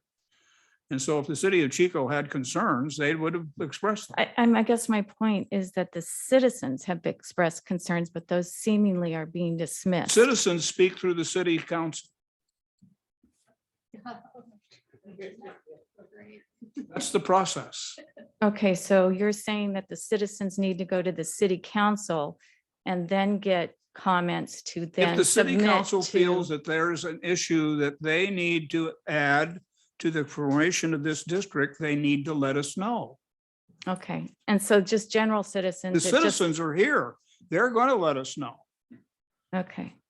I'm just trying to figure out how this works because I'm trying to give a Well, that's how voice. it works. I'm trying to give a voice to the citizens of Chico. And that's what I'm concerned I about. understand. Okay, But as far as officially, the city of Chico speaks through the city council. okay, thank you. Okay. Any other questions of the applicant?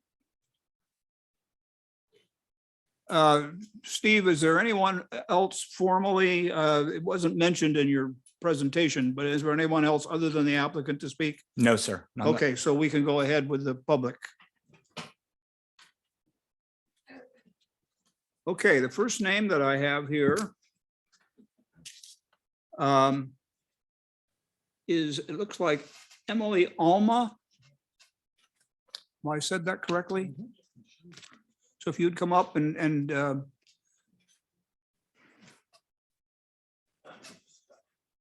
Just a housekeeping, just so you know, we're probably not going to take a break, right? So we've been going about an hour or so, but if we can get some speakers here, I'd like to do yeah, that. and then the restrooms are out the door and to the left, just so everyone knows. And if you would pull that mic down so we can hear you, that'd be good. Thank you. I'm going to take off my mask too.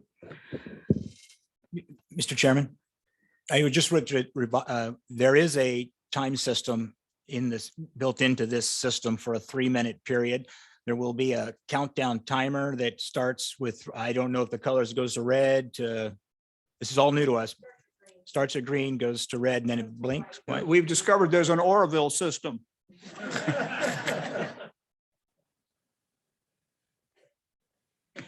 Be careful. Unfortunately, we've already eaten into some of your time, but go ahead. I didn't hear you, but I think you said go ahead. I didn't expect to be first. I am surprised that there weren't, after a proponent's presentation, that there wasn't a opponent's presentation before public comment. So I'm disturbed about that because I am an opponent. I am a resident. I'm going to read what I've written. I'm a resident of the area encompassed by the Tuscan Water District. I live in Todd Kimmelshue's supervisory district. And I hope that you're willing to listen at this late date with all of this amazing support, that there are real concerns. And I hope that you'll open your minds to those concerns. I'm concerned that I hope, Todd, that you will represent my interests as a member of someone who lives in the district but was not invited to join the Tuscan Water District. I am a co-owner of a 12-acre farm, and we depend on groundwater. And I just recently learned about this. So I'm a little surprised that this does not seem like a very democratic process, even though you have more than 50% of the landowners involved. That concerns me. And I feel that our 12-acre farm was excluded from the opportunity to join. And I'm not sure we would have chosen to, because we would have wanted to see a democratic process. So my concerns are broader than my personal concerns. However, this groundwater is very complicated. There's not clear science. It's not as straightforward as it seems that it's being presented, how this is going to work out to preserve groundwater. I think a lot of the people who have joined in are are doing so to protect their groundwater. We've watched our levels go down too, and it's scary. And yet the dynamics of water is not so simple as it seems that it's not as simple as just bring it in, take it out, and how is that water that's going to be added? How is that going to be distributed? So I don't feel confident that the people and the lands who are not part of the district are going to be treated equally. That has not been made clear to me. And also that's who are, I'm done already. Go ahead, finish up. All right. I stopped reading long ago. So my biggest concern is that there's much that is not known, and that the people who are making these decisions need to be very well informed. And I hope that you will take more time to learn about this. And Ms. Alma, if I may, I think it's pretty clear just from the questions that I asked and the information is that the plan that this district puts together may take all kinds of different forms, but they don't know yet what that form is going to be because there isn't a ground sustainability plan yet put together by other agencies. So you're correct. There's a lot of unknowns. The real issue is whether or not this district should be formed to implement projects to help the groundwater. I mean, that's really the issue. You're absolutely correct that there's a lot of unknown as to what they're finally going to do, if they do anything. so I hope LAFCo will put some real clear stipulations of what needs to happen for this to be approved, and that it needs to be democratic, and that it needs to be science-based, not whim-based. Oh, it'd be great. We'll bring more water in. We'll have more water. Our water levels will go up. And it all sounds really good, but I'm concerned that it won't work out that way. So that's up to you to put those stipulations on. Thank you. Thank you. The next speaker I have is a Colleen, is it Seal? Cecil. Cecil? Colleen Looks like Cecil. Oh, that didn't look like. It looks like.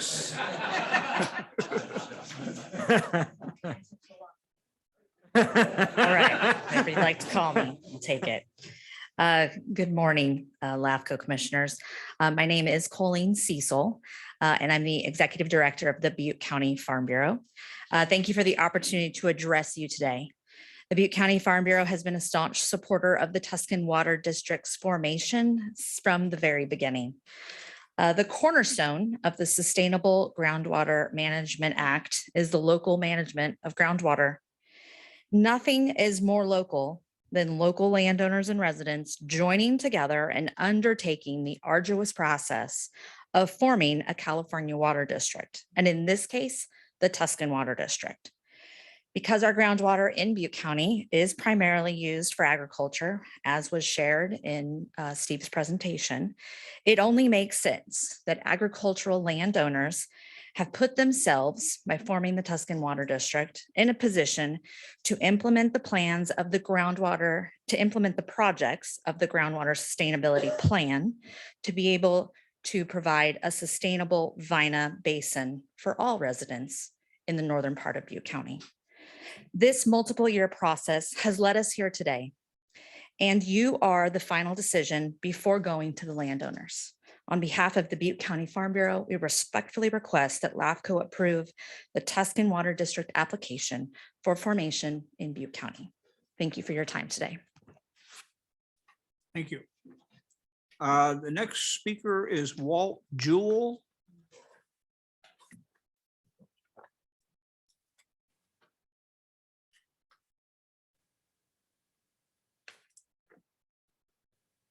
My big concern is basically I don't plan when we don't have a plan.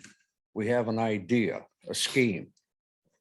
My experience is building all of this, 40 years.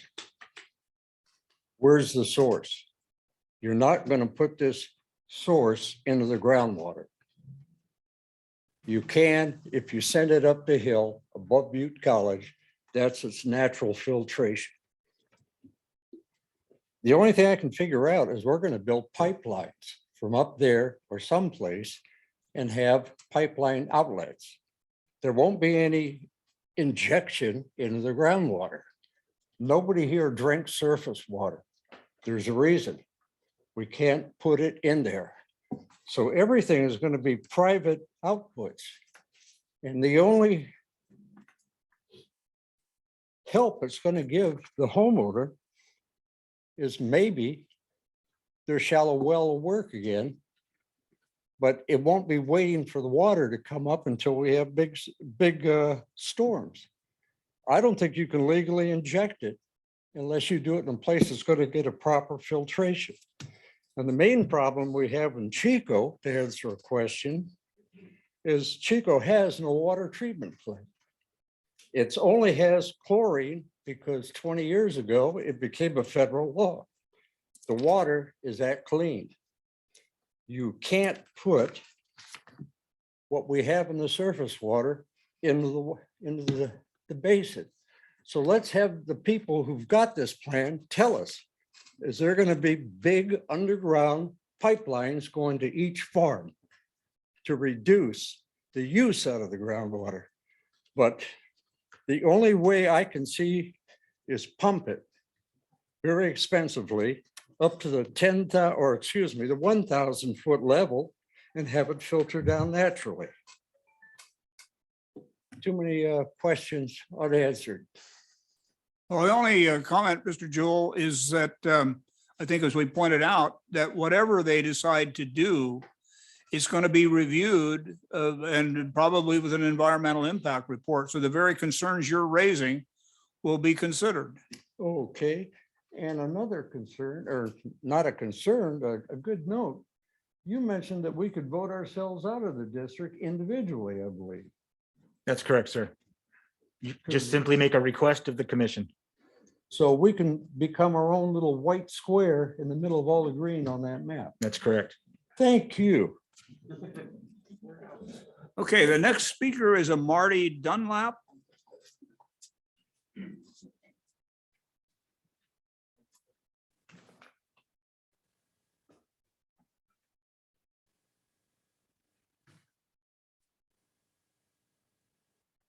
I'm a resident of Butte County, lived here for 50 years. I'm also a public interest attorney and have closely followed the water activities within the county for about 20 years. I sent a letter to the commission early in November when your November meeting was canceled. We live in uncertain times, and the implementation of Sigma, it's not really clear what's going to happen. I know that you and the people who are supporting the Tuscan Water District want to do the right thing for the county and also for the Lower Tuscan. I do know that this is being pursued in good faith. However, there are some concerns, and I am one of those people who does have concerns. Chapter 107 of the Strom-Martin Act, which was developed by the Legislative Analyst's Office regarding the approval of special water districts, talks about how important it is to pay attention to the governance structure, as well as making sure you have the expertise in water issues and encouraging the participation of the public. So the public is here participating today and hopefully will continue to do so. The voting structure being considered is of concern. Because it is leaving out very important voices that need to be heard. The residential users, since we all know they're dependent on groundwater, is an important voice that needs to be included, and not by just one voice. I think that the registered voters district is one that should be considered strongly. Article in the California Constitution, Article 10, Section 2 says that both groundwater and surface waters belong to the citizens of the state. So the citizens, all of the citizens, need to be able to have a voice for this to be a process that is going to be undertaken in a democratic way. I want to bring to your attention, I'm sure you're well aware of the California Water Code 1220, but it does say that if it talks about moving groundwater out of the county and that it needs to be voted on by the public. But it does say that if the County Board of Supervisors designates a county water agency to act on its behalf, if the directors of the county water agency they need to be publicly elected, and the county water the agency needs to encompass the entire county. So there are factors within the California Water Code that dictate how these voting structures are going to be constructed. And I think you really want to make sure that that's being paid attention to. It's critical that the people of Chico, just like it's been mentioned, half of the population of the county have a chance to weigh in on this. Dan Breeden's comments that in July is from the Butte County Planning Department. He's the manager there. And he said that it's very important to contact the city of Chico, that they do need to be a player in this. And so even though if you haven't heard from the city of Chico, the Butte County Planning Division manager does know it's important. It's critical that your duties as commissioners require that you are careful with this. And then you also make sure that you are considering the moral and ethical issues and making the determination about what's the best thing to do here. More importantly, who will bring into the discussion ethics and moral issues needed to balance for a healthy ecosystem. Ag is very dependent on groundwater in our county, and they do need to become organized because they do use 90% of the water in Butte County. However, they can't be the controlling influence because there are many residents who also are dependent on groundwater. So there needs to be a much greater balance on whether or not these projects are undertaken and who is going to be participating in those. I'm recommending that the county maintains their authority with their policing powers to intervene if projects are putting residential and small farmers at risk. I think it's important to go back to the drawing board and make sure you've got a configuration of a water district that's appropriately taken into concerns, those 6 concerns that came out from the Water Commission. So those are all addressed within any undertaking. Thank you. The next speaker is Randall Mullen.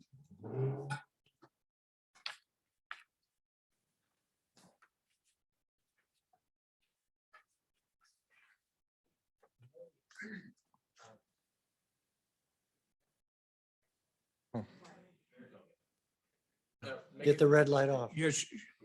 There you go. No, no, no. Push it again. There, yeah, now you're good. You're good. Good morning and thank you, LAFCo commissioners. My name is Randall Mullen and I use water both for domestic as well as agriculture.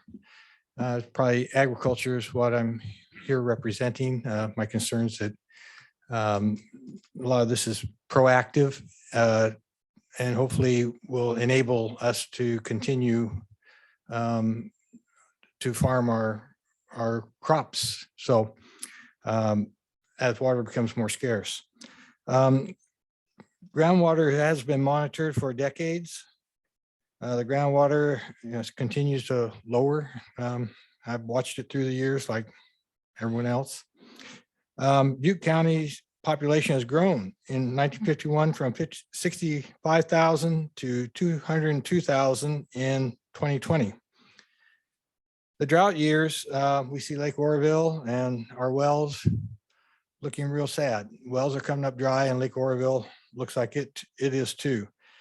Our efficiency and conservation, which are initiated during these times, are just not enough to hold the groundwater. Recharge has been discussed for many years. We've had many districts and for purposes of water and irrigation and they've worked well.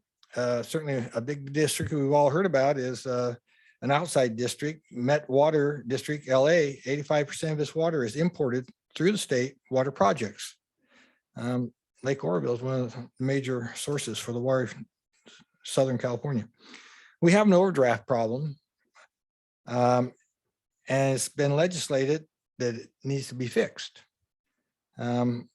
we have growing demand for water. We need water for healthy, vibrant, our healthy and vibrant communities as well as rural county. We have supported and embraced building more state reservoirs patiently. We are all stakeholders in the need of water. I'm here in support of the Tuscan Water District proposal. It's been 5 years in the making. I think it's good for our county, and I thank those for their hard work for a solution to everyone's problem. I'd like to thank you for allowing me to speak in support of it. The next speaker is Andrew Mendonça.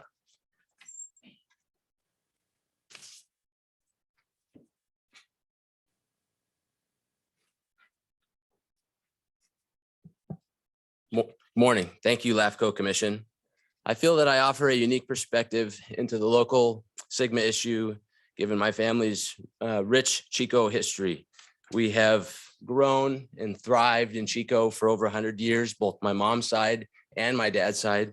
In that 100 years, we have watched the city of Chico grow from a small town in 1920 of 12,000 people to now 100, maybe 120,000 people, given the census in 2020. In 1970, the population was 20,000.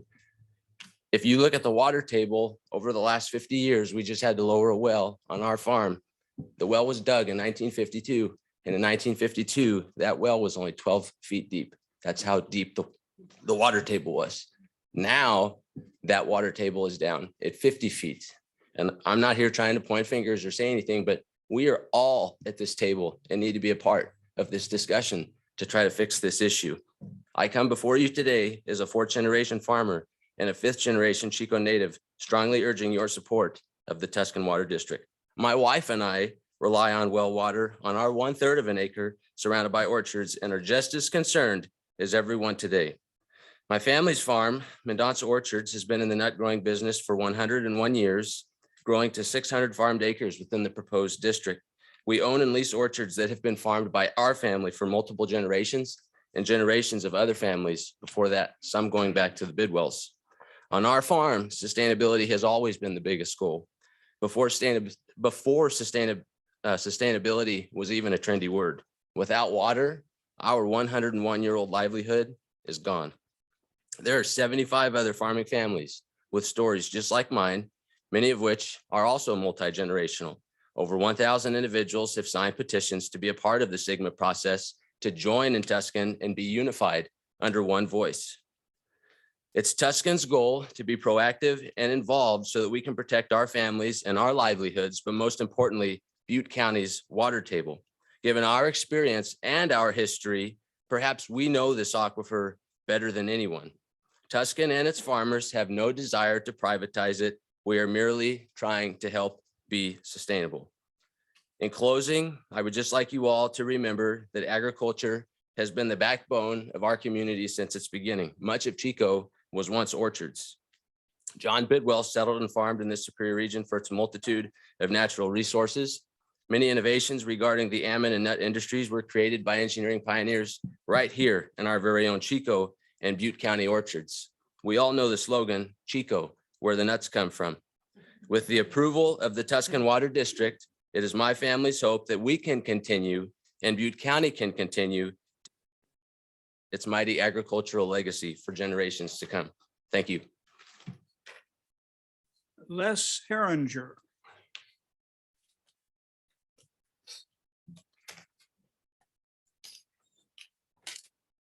Good morning. Good morning, Chairman Leverance and Executive Director Lucas. Thank you for allowing me the opportunity to stand before you today along with the rest of the LAFCo Commission and speak. My name is Les Herringer. I manage the M&T Ranch west of Chico. The ranch owns and farms property both in the Butte Subbasin and the Vina Subbasin, of which we are members of both. We are very much on board and have written letters of support for the Tuscan Water District. Some here may not remember in the mid-1990s, Butte County Farm Bureau, Butte County's Board of Supervisors, along with Supervisor Ed McLaughlin here, was a major proponent of it. California Farm Bureau Federation, local farmers and residents from all over the county came together and qualified Measure G for the ballot. And it passed by a good margin and is now a county ordinance to protect our county's precious groundwater for future use by Butte County well water users. Not one drop of groundwater has been transferred out of the county, which seems to be the fear of some of the opponents of the Tuscan. In order to do so, you would have to go in front of the Board of Supervisors. If you were a farmer and if you had surface water and you let it go on down the river and pump groundwater, you would have to have a permit to do that. And since the mid 1990s, not one permit has been applied for. It just will not happen. It will not happen. And that was the intention of Measure G. Because of Measure G, now Chapter 33, this requires a permit from the county to do so. No permit has been issued or applied for. For those that were here in the late 1980s and 1990s, you remember the struggles over groundwater. That was the first drought. It was from about 1987 to early the 1990s. And it was feared the state was going to come up and take some of our groundwater and ship it south. Well, Measure G solved that problem for Butte County. For those that, many were not here at that time and do not remember, and are now using the same old talking points again to drum up fear over water. What the Tuscan Water District will do is protect and enhance our groundwater supply for future generations of Butte County residents, businesses, and farmers. The Tuscan Water District will give us all hope for the future, along with our living conditions, prosperity, and livelihoods in Butte County. Butte County has and will always have the final say over the use of groundwater and the transfer of surface water replaced by groundwater out of the county. I urge a yes vote for the formation of the Tuscan Water District. And I want to thank you all for this opportunity, but I also want to remind you that Cal Water and the city of Chico had a plan, okay? Paradise's unused water down to the city of Chico to help city of Chico, because they do have an overdraft problem in the city of Chico. And Cal Water is struggling trying to find a solution to that. And unfortunately, we had two supervisors that objected to that move. They didn't want to bring Paradise water down to Chico, so Chico could use surface water, treated surface water, and replace what groundwater they were using with that. And Emily Alma, she farms right next to the city of Chico. I mean, that is her problem right there, is the city of Chico. The city of Chico is trying to solve that problem by bringing surface water down from Paradise. Unfortunately, it was opposed, and hopefully someday it will happen, because obviously Paradise has a surplus of water now and is trying to solve that problem. So thank you for this opportunity.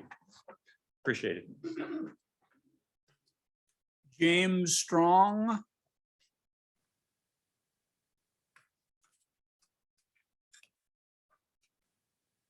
Push it. She'll do it. Yeah, that's what I was waiting. Yeah, there we go. Thanks. Thank you, LAFCo commissioners. My name is James Strong. I'm the general manager of Deseret Farms of California. I am here to join with our neighbors and other small, medium, and large farmers in Butte County to support the proposed Tuscan Water District. Deseret has been farming in Butte County for decades.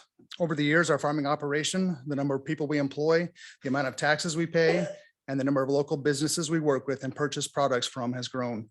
Many of our employees have been working with Deseret Farms for more than 15 years. Our employees, most of whom live in Butte County, pay taxes, buy houses, send their kids to local schools, and participate in local community activities and events.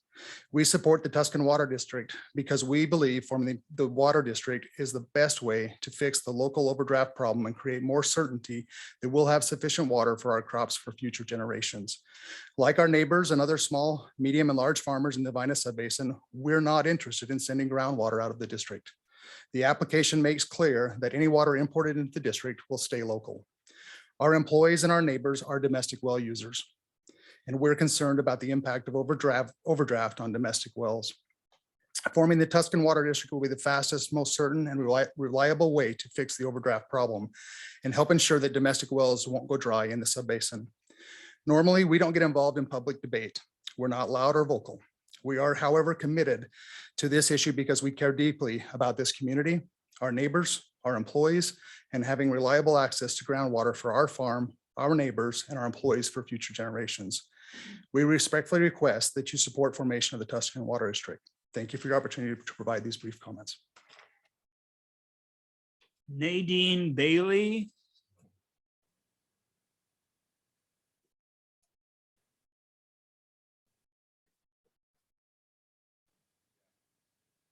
Afternoon. No, no. As you saw me stand up, you can see how old I'm getting.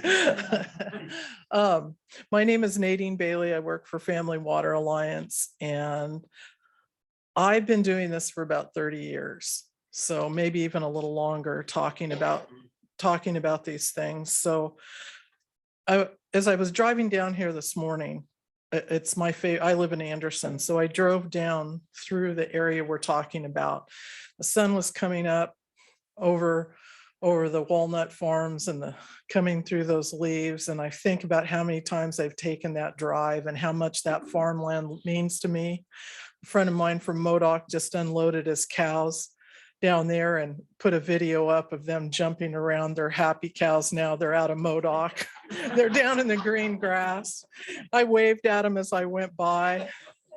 You know, I love that farmland, and I can't ever imagine not coming down through those walnut orchards and seeing the food or just the bounty that is produced here. And it concerns me because I've been working on these issues, and Family Water Alliance is 30 years old this year. 30 years ago, they sat down with people that they didn't agree with and came up with a plan to screen fish out of irrigation water. We put in our 43rd screen. These aren't people that don't care about the environment. They're people that care very deeply because the environment is what allows them to grow those trees and provide that food.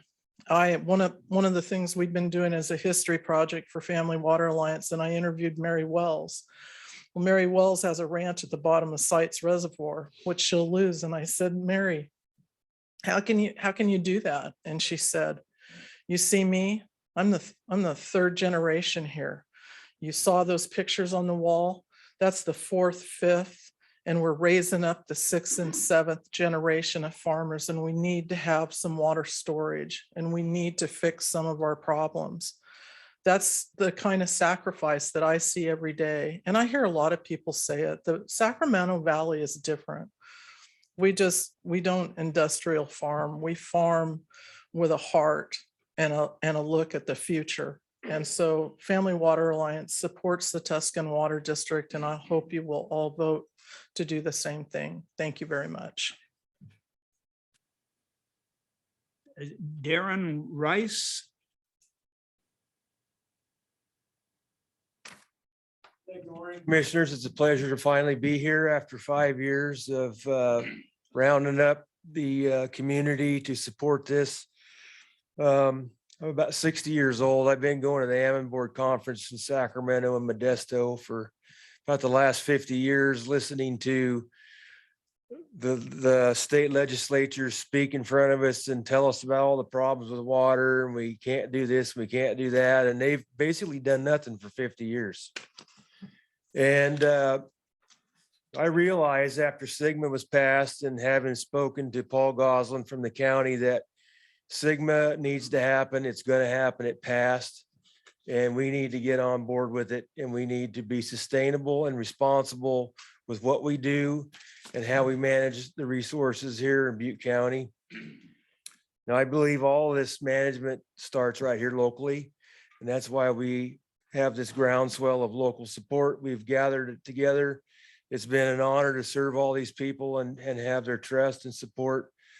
And I think the best possible achievable thing we can get here is to have as many people involved in this process, SGMA, and to deal with the resources that we have, manage them properly, wisely, environmentally, safely, and make sure that the farmers here have water to grow crops without hurting the environment, to make sure the domestic people have their water available so they can live happily and do other jobs, so that we can all work together as a community.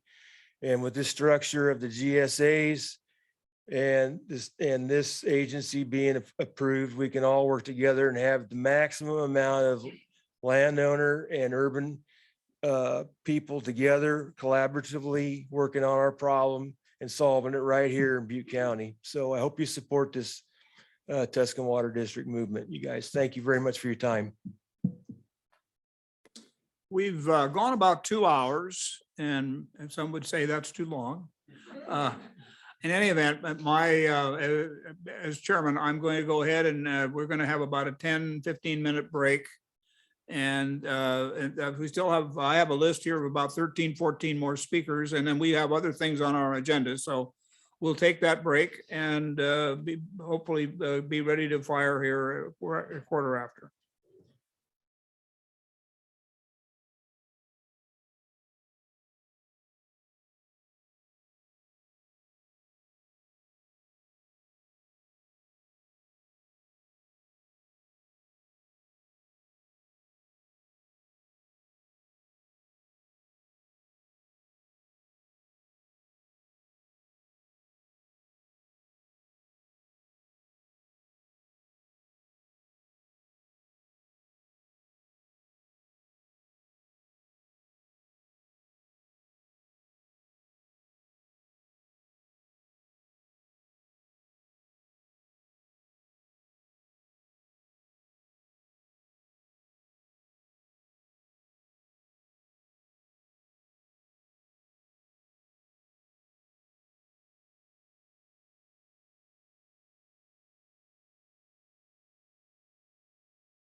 Back on. controlling you. You're. Wouldn't be the first time women controlled me. Right. The next speaker I have is Deborah Boger, it looks like. Barger, that's an R. Okay, sorry about that. Good morning, I'm Deborah Barger. I'm a resident of the unincorporated area of Butte County. I actually live right on the Green Line. So I'm in District 4, but I'm just a mile from City Council of Chico, but never voted for City Council because I don't live in the city of Chico. I've lived here for 30 years, a little bit more than that. And I want to express my deep gratitude for the correspondence sent out that was not necessary, but greatly appreciated to alert residents of the proposed district to the proposal. I want to make a statement about many of the comments made that we're not shipping water out of Butte County. It's not legal, but I think that we really have a situation where we're shipping water out every single day in the form of almonds and walnuts and every grain of rice.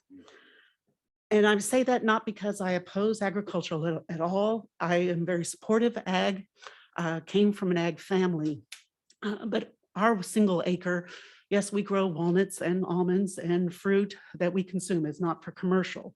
So I'm a domestic well user.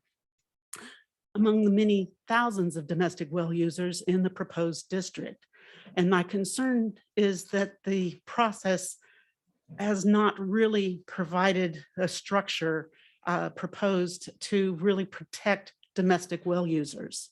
And while we can honor the use of all water, it's a very precious resource and that we need to do better, and Sigma will help, and the plans will help us be better at effectively managing water.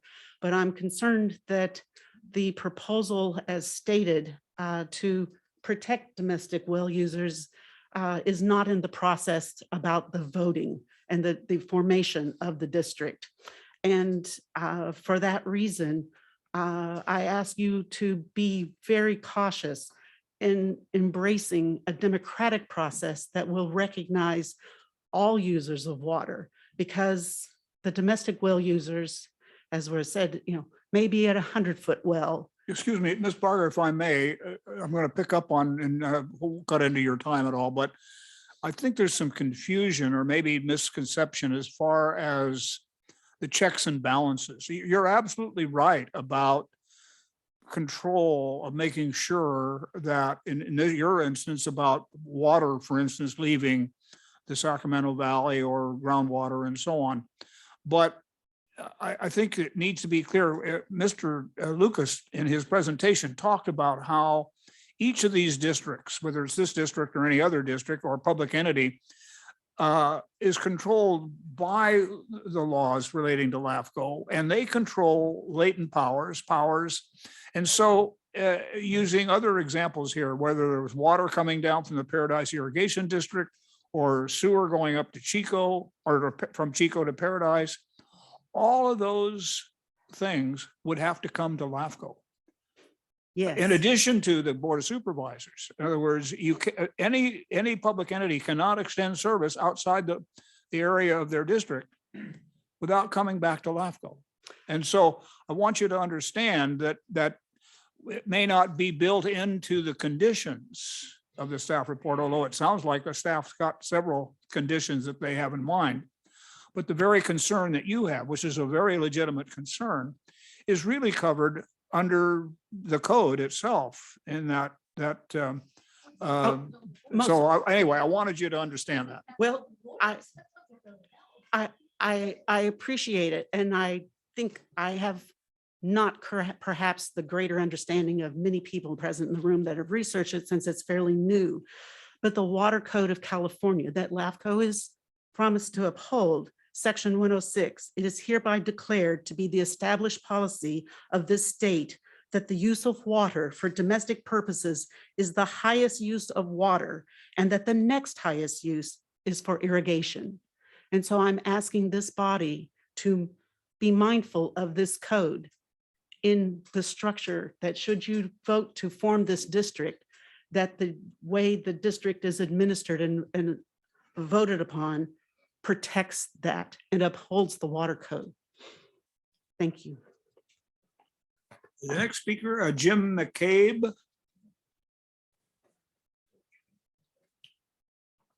Chairman Leverins and members of the commission, my name is Jim McCabe. I'm a domestic well user. I live in Butte County. In Durham. And of course I live in Butte County. Todd is my supervisor. Larry, who was here, is my neighbor. I'm also a lawyer, and I've submitted some materials that I'm sure that you'll have time to review later. I'm sitting here and listening, and I'm reminded of an anecdote that I've heard about. I believe it's about Edwin Land, who's the guy who invented the Polaroid camera. And the story that I've heard is that someone said to him one time, Dr. Land, how long did it take you to come up with the answer to instant photography? And he said about 45 seconds. He said, it took me years, though, to come up with the right question. And as I sat here today, I think that this meeting, in many ways, is asking the wrong question. The question is not whether the Tuscan Water District is a rational way to implement the groundwater sustainability plan in Butte County. It's not. It is a rational way to do it.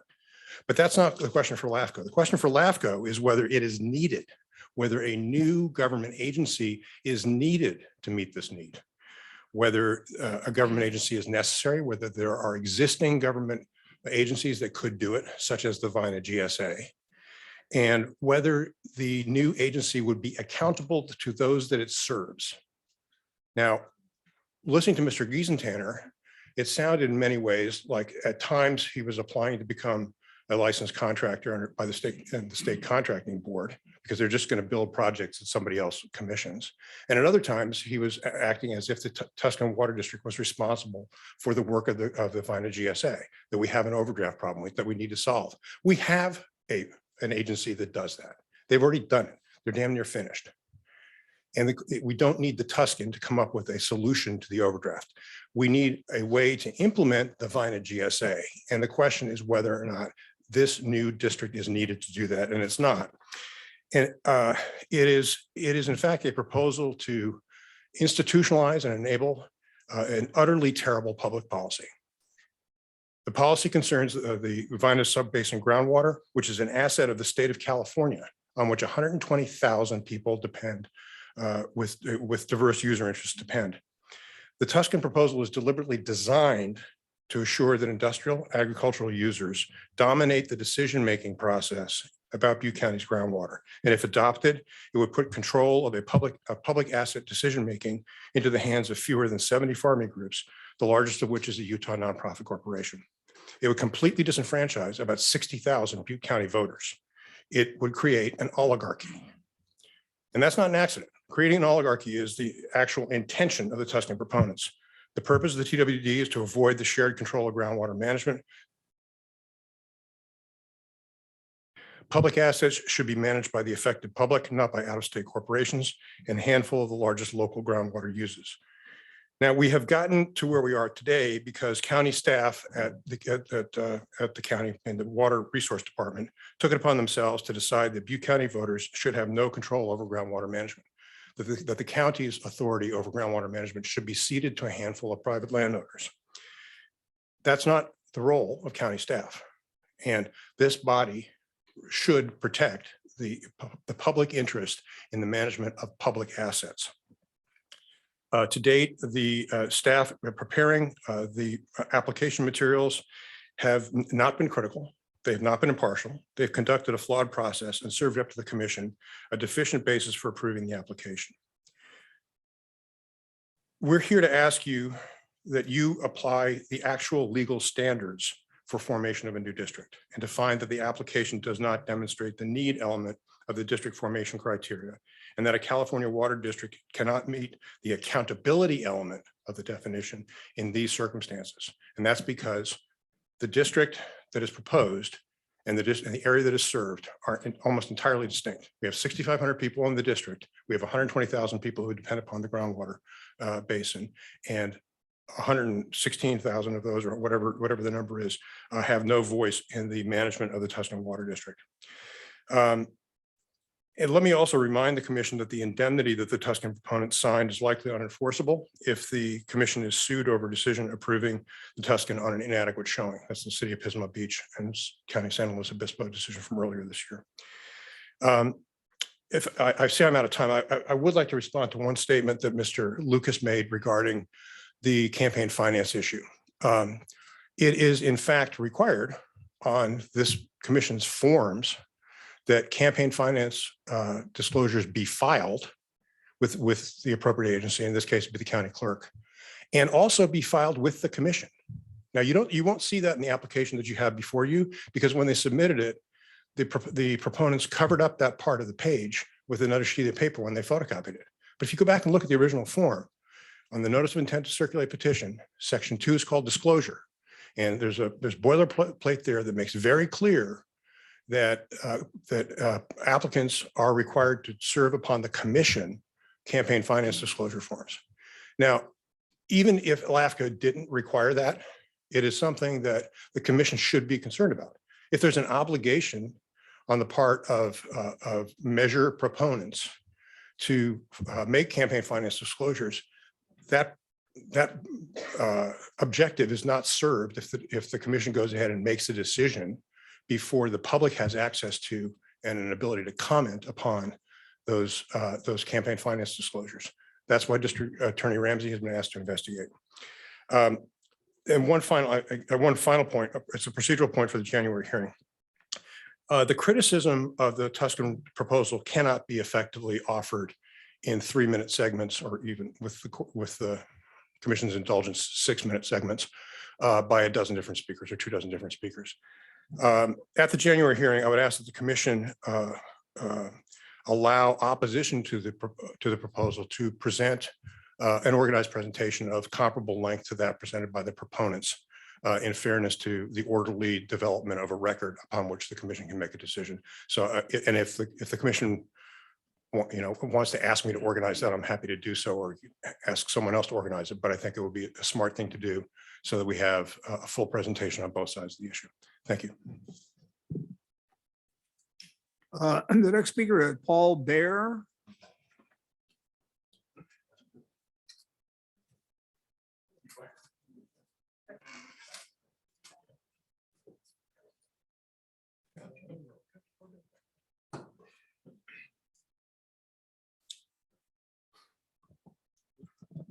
Is it on? There we go. My name's Paul Bear. I'm a landowner in the Rock Creek Reclamation District. I'm a former chair of the Rock Creek Reclamation District. I helped form that district 40 years ago. I've been involved in North Chico Water for 20 years and better. And I've worked with Deborah quite a bit. Some of you I know, some I don't. But I'm assuming a couple things. One, that you've had a high school education. Number two, that you've read the Constitution of the United States and the Bill of Rights, I hope, sometime in your life. That being said, the statements that Mr. Lucas said that the Tuscan Water District is not a private entity, it is. It's pushed and driven by the HUBC, which is a private corporation. That corporation, the membership in there of about 47 people, last time I checked. The controlling interest is done by about 5 or 6 large farmers, one of them being Deseret Farms. They control the majority of the land in that HUBC. The HUBC membership controls over 50% of the Tuscan acreage. Therefore, what comes out of the HUBC boardroom will be what's in the Tuscan boardroom, for sure. That being said, this vote by acreage, that's how they controlled the district I'm in. Rock Creek is a carbon copy of what Tuscan will be. Vote by acreage. How can that be, gentlemen? If you've read the Constitution of the United States, I defy anybody in this room to show me in the Bill of Rights and the Constitution where one man who has more land, more money than I do, has more voting power than I do. These people will eliminate thousands of farmers, small farmers, in that 102,000 acres. Their vote will mean nothing because they're outvoted by land and by money. That's ridiculous. This cannot happen in this country. It's time, and I know you're going to say, yeah, the Supreme Court upheld it. Yes, they did 50 years ago. 50 years ago, we did a lot of things. 180 years ago, we upheld slavery. 100 years ago, we upheld segregation. They were wrong. This is wrong. All of us here, you are loyal Americans. You need to be Americans, not politicians. You need to reach down in the bottom and be Americans. Stand up for the people in this county. My family came here in 1905. We helped build this county. I've been in here all my life. This is not right. This is robbery. This is a water grab. We know it. Everybody knows it. Thank you. Amy Raymond.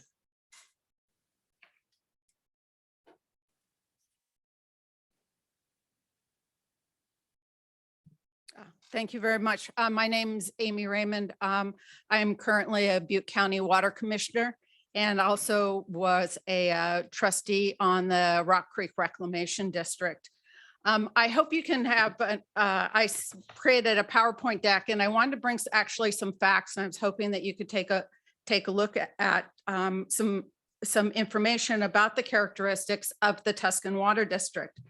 The number of parcel owners who hold a household exemption for the TWD petitioners, only 5% held a homeowner's exemption. But in all of Tuscan, 35% of the parcels have a homeowner's exemption, which means that is their primary residence on there. If you look at the number of parcels by the address owner, which tells you if you have out-of-state areas, TWD petitioners, 24% of those parcels were from out-of-county residences. And in all of TWD, only 13% of parcels are owned by out-of-county residences. And when you look at all of TWD, out-of-county owners control 51% of the acreage in TWD. So you're voting by acreage to form it, to set the board of directors by acreage. Out-of-county landowners will be controlling the board for Tuscan Water District. 13% out-of-county landowners control 13% of the parcels and 22% of the land value. So they very much will win at the initial at-large election. So no matter what you do, the first election out of the gate will be decided by acreage, by the proponents who have a majority, and out-of-county landowners who also have a majority of acreage, and they will determine the form and structure and board of directors, and from there, the thing goes. So you're giving, this is not local control, as Colleen wants to tell you. You are giving this district to out-of-county landowners. The other interesting thing is to look at the amount of parcels by their use type. So we know about zoning, but along with the parcel is what the use type is, if it's agriculture, residential, commercial, industrial, or something else. So the number of parcels by usage, 53% of all the parcels in TWD are residential, commercial, and industrial.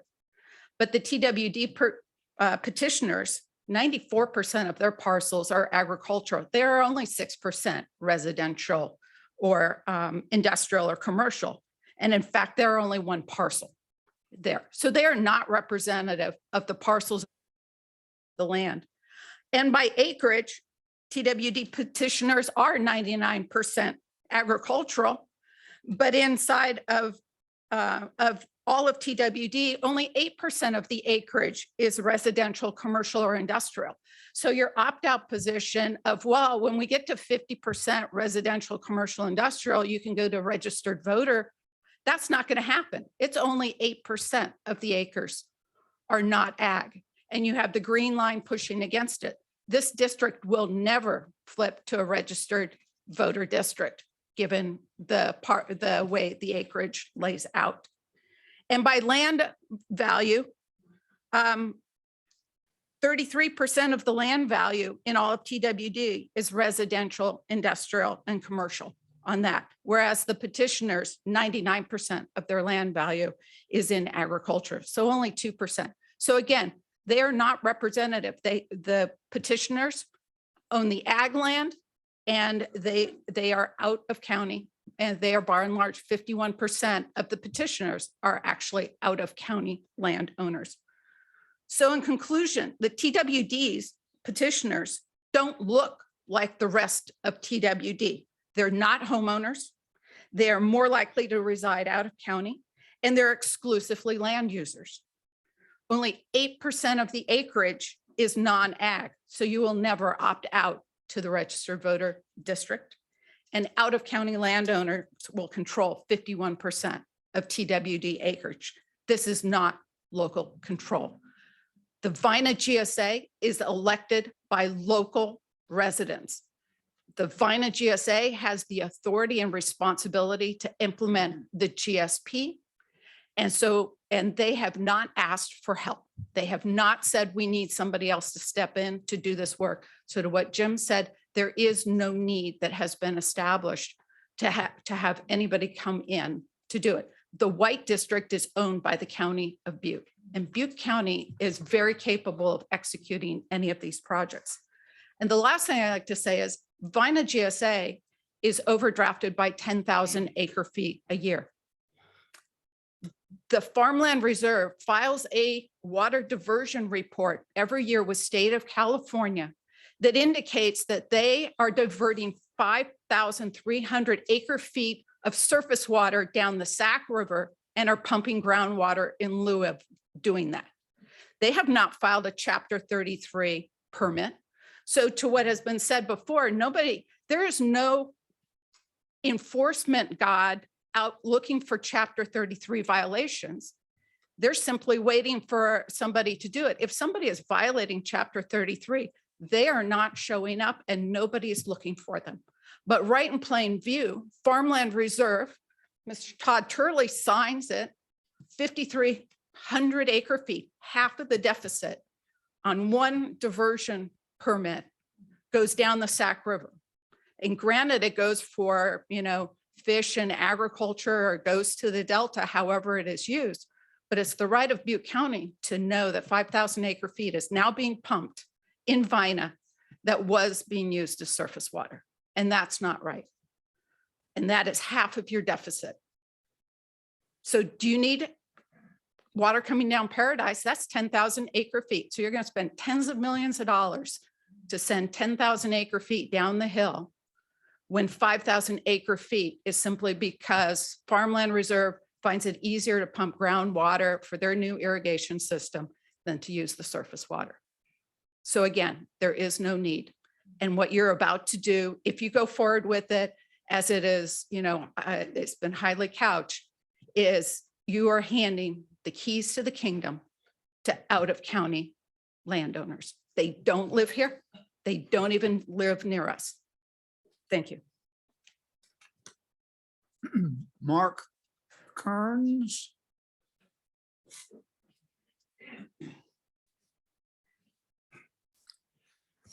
Good morning, Mr. Chairman and the other commissioners.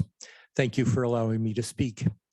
I oppose the Tuscan Water District, and a lot of my opposition basically is historical. The United States, before it was formed, there was serious consideration given to the idea that the only people who should be allowed to vote were property owners, and that the common citizen, the regular worker did not deserve a voice in government. That's what I'm seeing with the Tuscan Water District.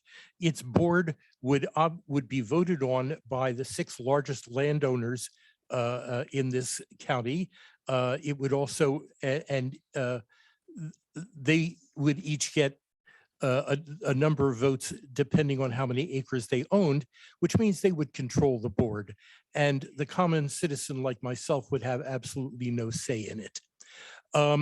Beyond that, I'd like to call the board's attention, the LAFCo's attention to the fact that this planet is warming. I mean, if you just going through this past summer, we saw a number of days that were above 100 degrees. I don't think that's going away. Sadly, climate is out of control at this point, And the warming is just going to get worse, which means that our water problems are going to get worse. And to have a water commission board that's controlled by the largest landowners, frankly, I've been around for a while. I'm 73 years old. And my experience in government has been that there are very few saints who are serving in government. And I certainly don't think there are going to be any saints that are serving on the board of TWD. And therefore, I think that their policies are going to be directed towards making sure that those landowners get as much water as they need. And the rest of us are going to be a second thought. And yes, they may be supposed to implement projects that are created by VINA, but they get to choose those projects, and they aren't necessarily going to choose projects that will benefit everyone. They may choose projects that mainly benefit themselves. Beyond that, I want to say that I agree with the last three speakers that have been before you, and I oppose the Tuscan Water District. Thank you. Richard O'Sullivan.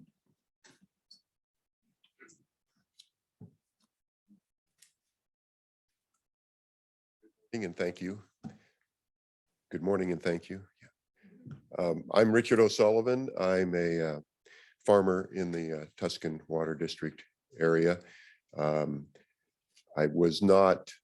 didn't own property until last year, so I wasn't an original petitioner, but I would be if I wasn't. So I support the Tuscan Water District because I believe it is the best tool to implement the sustainable groundwater plan, which I think is very necessary. SGMA has laid out specific goals and that we have to show progress towards. And I think that the structure that we have with this, it's being used in other places, is the best alternative that we have at this point in time, because we need to act to improve the sustainability of our groundwater. I think that the GSA represents many different interests, and it is important, and that's our checks and balances. We can't do anything without their approval.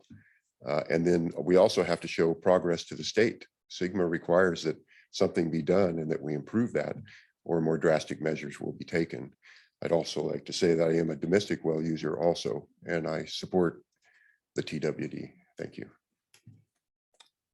Tasha Levinson.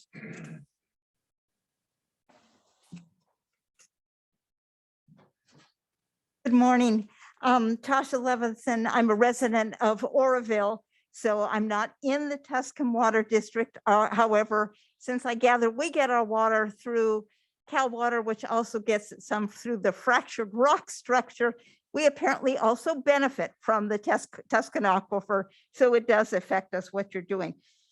I have great respect for farmers, and I really don't like that this is being set up as kind of farmers versus urban, rich versus poor, all the rest of that. The only thing I do know, too much concentrated power in one area can lead to corruption, regardless of who you are, because all of us need a watchdog of some kind or another looking over us to make sure we do the right thing. In this instance, this is set up entirely for the protection of agriculture. It says it. That's what they're doing. That's their intent. However, they also have, and that was the underline for its formation, the agricultural groundwater users of Butte County, which is essentially a PAC. Their interests are already being protected by this group. So to have the overlay of Tuscan Water on top of that is a little odd to me. They don't need that additional representation. And in fact, we're already seeing the effect of AGBUC throughout other interests in Butte County, which are, to me as a non-agricultural person, a little frightening to see my interests somehow being diminished by this group. I also want to say that landowners is not the same as local. I think that point has been made to you very well many times. Landowners can be absentee. They can be non-citizens. It can be all kinds of things that are not going to be local. If you want to keep local control, look for a way to make it local. In the conditions that you can do, one of the conditions might be to actually protect domestic wells at a certain level. That might be a way to actually give some assurance. Giving one person on a board of 7 people is going to give you no protection at all, and we all know that. Thank you very much for your time. I hope you'll make a wise decision. I don't have a crystal ball, no way to know what that's going to be. Thank you. Stephen Conan?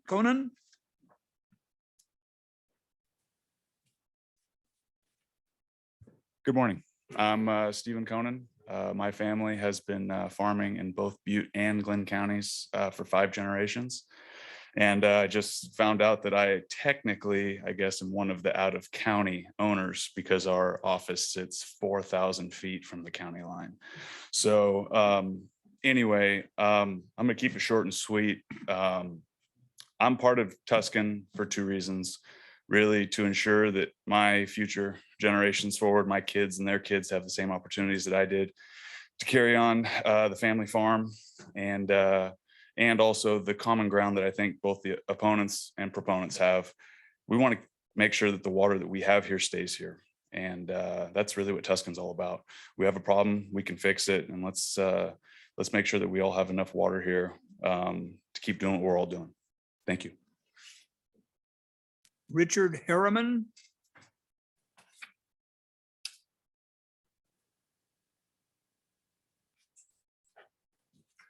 Good morning, Mr. Chairman, members of the commission, staff, members of the public. I'm Richard Harriman. I'm the attorney for the Northern California Environmental Defense Center, and I am here to raise a number of specific points. First of all, I want to read into the record a document that was given to me, which is a screenshot of a text sent by Supervisor Kimmelshue to the Mr. Giesentanner, which reads as follows. Got it done. This is the date Tuesday, September 28, 2021. Got it done. Phone number 916-801-0344. Yes, for sure. Thank you for your leadership. Your comments were outstanding. I'm going to memorize that speech by JFK. Throwback to inspirational time in our history and great language for us. Big contrast to the defeatist and conspiratorial theme by DL. New Supervisors Kimmelshue's phone, or D-Lo, as my son Kirk calls her. Mr. Giesentanner, ha. I submit this and I raise the objection under the common law conflict of interest doctrine for which there is ample legal authority, which I recommend to your county, to your council. And I will leave this document with him. Shows actual evidence of the bias and the interest of Supervisor Kimmelshue, who was challenged in the Board of Supervisors meeting. That is not the province of the Board of Supervisors. It's the province of your commission and state law with respect to common law conflicts of interest. You should be stepping down, sir.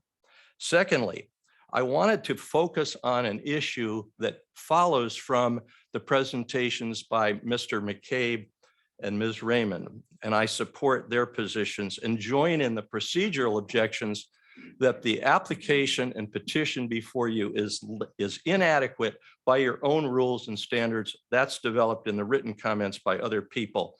And so therefore, we shouldn't even be here having this hearing today. We need to have the complete application available for the public and for other people to review before we come before you to debate the merits. Third point, I want to focus on something because I've engaged in collegial discourse with your executive director on a professional level. And I'm very concerned from your point of view and the public interest point of view, which is cited in your LAFCo regulations at LAFCO policy number 5.2.7, which talks about public benefit being considered. I think the inclination of this committee is going to be to want to approve this with conditions. And what I want to tell you is that that's not going to protect the public interest because of the reasons that you can't control who buys the land. You can't prohibit it.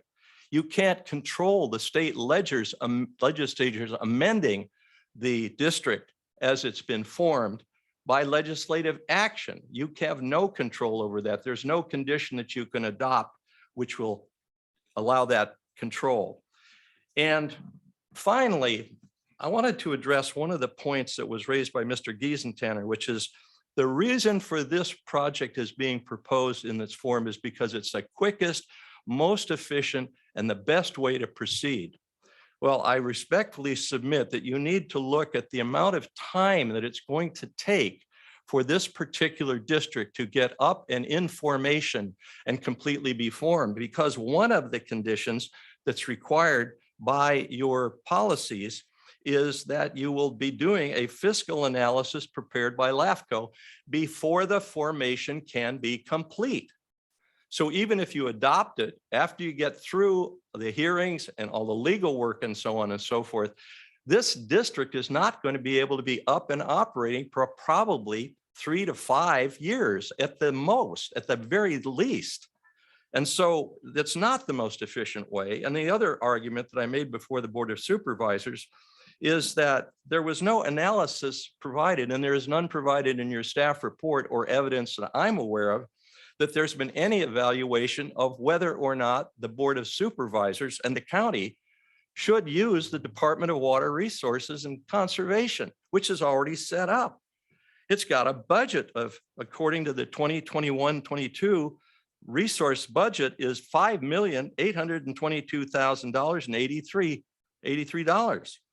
And the total county budget, which could be mobilized if needed, was for $152 million for discretionary expenditures. The county's got a staff that's already ready to go. Contrast the county's resources experience and his courage knowledge of stigma and the Vina subdivision GSP and other GSPs with the proposed TWD.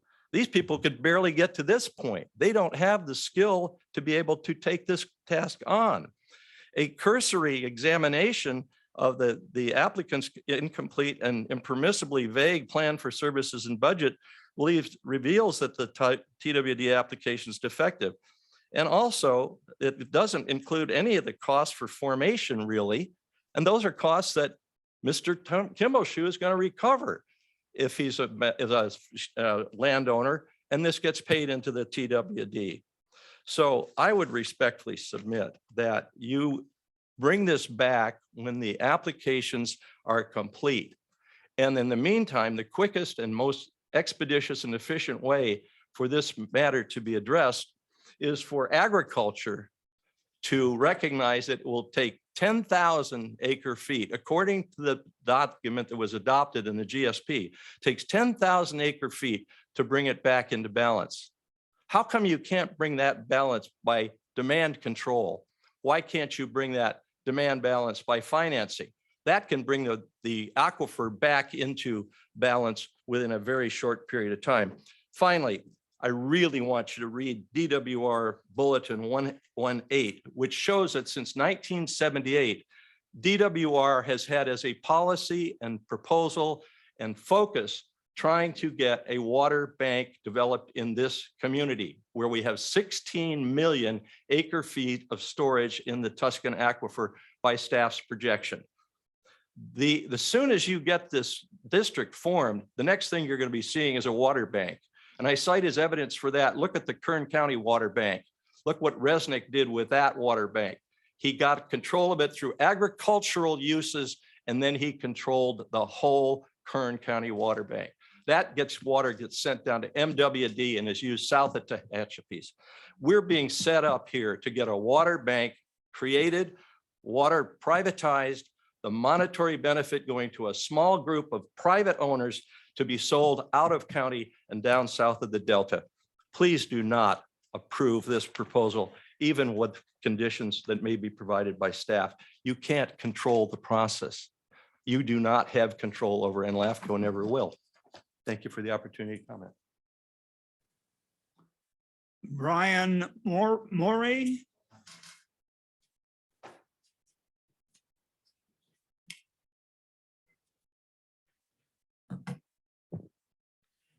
Good morning or afternoon or wherever we started. My name is Brian Morey. I'm a longtime Butte County resident of over 20 years, involved in the agricultural industry, here to speak in support of Tuscan Water District.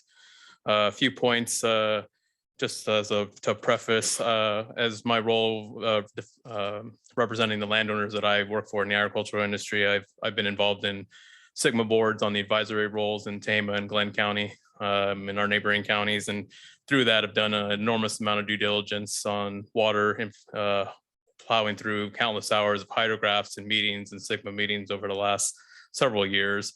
And it's taught me a couple of things about the overall in the Sigma process when it was brought to the public forum, is that two things. One, there's a very lack of understanding of basic hydrological principles by the public, and that creates a tremendous amount of mistrust in the process.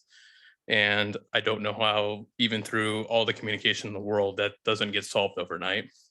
Two, the GSP puts forth the issue at hand, which is solving the sustainability issue of water in the North State. However, through PMAs that are suggested through this GSP process, there's still a lot of openness to what kind of mechanisms are actually going to drive that forward, what kind of public funding is going to be put forth, and what kind of mechanisms are going to drive that. And I think Tuscan is something that is a proactive solution to address that I have not seen in other neighboring counties. Although I will point to the Monroeville Water District in Glenn County that was set up for this exact purpose, to provide representation for groundwater users in Glenn County. And they are involved in the Sigma process in Glenn County in the neighboring subbasins. So it's already proven to be effective. The people that are put forth out of that district are well educated on water, and they have made differences. And I've seen that in person. So I bring that perspective forward. I think it's important. That also goes to a lot of this out of county talk on the statistical analysis that was brought forth. Obviously, statistics are open to interpretation. A lot of that neighboring county, people from outside of county, to Steve Conan's point, we would be considered that too, because of our base of operations and farming is in Tama County, but we have interest in Glenn, Tama, Colusa County. So I just think it's absurd to dismiss somebody's interest just because they happen to be in a neighboring county that's still part of this local North State water portfolio. So another point I wanted to make is, in my career path, I'm a field representative. I work with growers from anything less than an acre all the way up to in the hundreds and if not thousands of acres. And I am a little bit take exception with the fact that a lot of this negative connotation of things like corporate farms and et cetera are being used to misinterpret what the true intentions of a lot of these multi-generational farmers are, that have really put a lot of effort into sustaining something for their families and would like to see that carry forward into the future. And so I think a lot of that is used to intentionally demonize them in public perception. And I think it's unfair. And I know through many talks on small growers as well as large growers that are within this boundary that are very supportive of this. They can't always take time out of their day to be at these meetings, but have relayed that to me in discussions.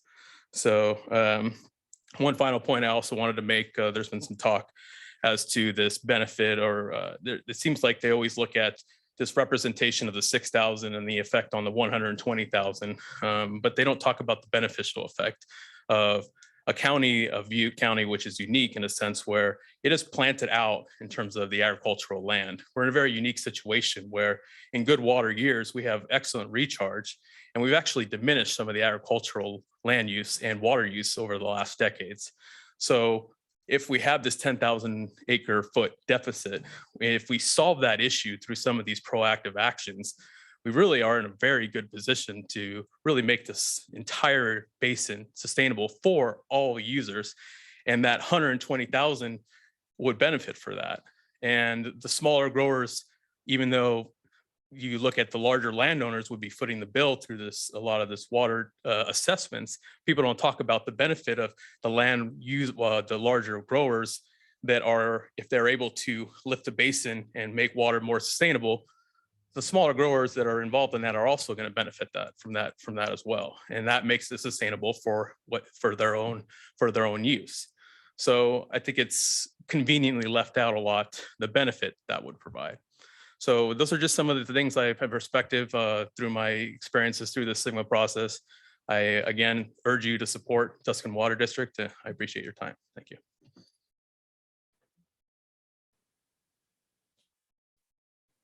Rich McGowan.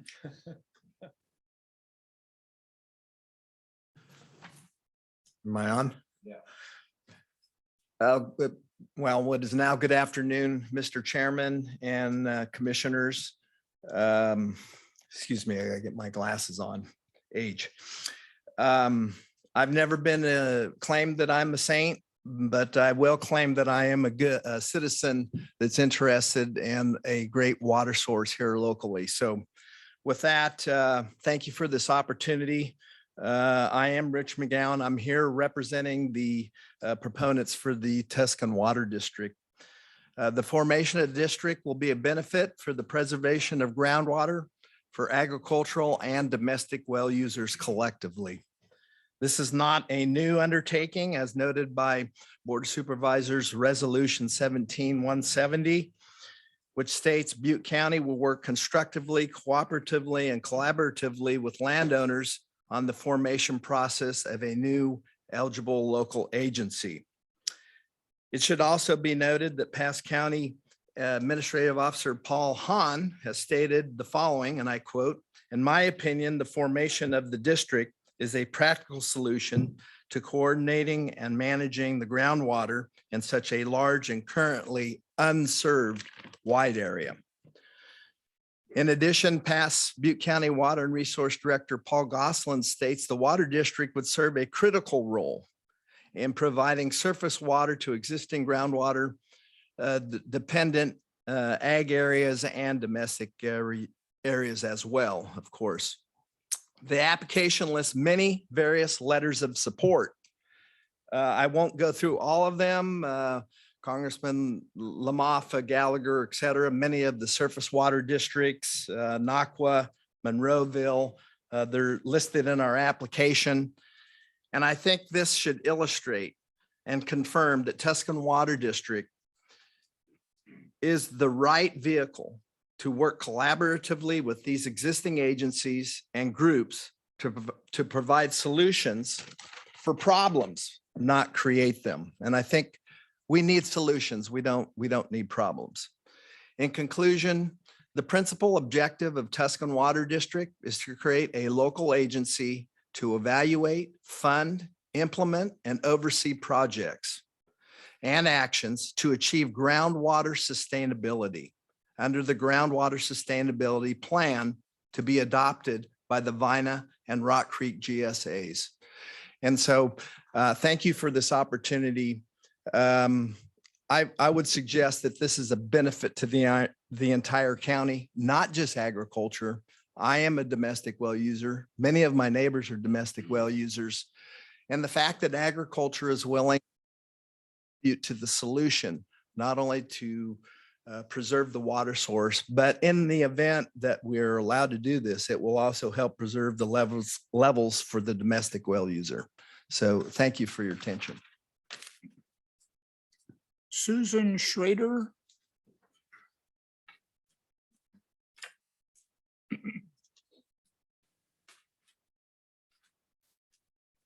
Good afternoon. Thank you for allowing me to come up. So I'm Susan Schrader and I live on Bidwell Avenue. I am like Deborah, I don't live in the city. And so I'm not represented by the city of Chico. I'm in the unincorporated part of this area and I have a domestic well. So the Tuscan Water District's purpose is to make agriculture sustainable. However, for the first time today, I've heard a lot of talk about concern for the domestic well users, which which I'm glad about. But we know that farmers have deeper wells, allowing for access to groundwater while our wells could go dry. They say they're concerned, but I'm suspicious as to how concerned the Tuscan Water District will be if they get approval. Will we get adequate representation on the governing board? Another concern that is never addressed is the urban forest and the Bidwell Park in Chico, which both are groundwater dependent.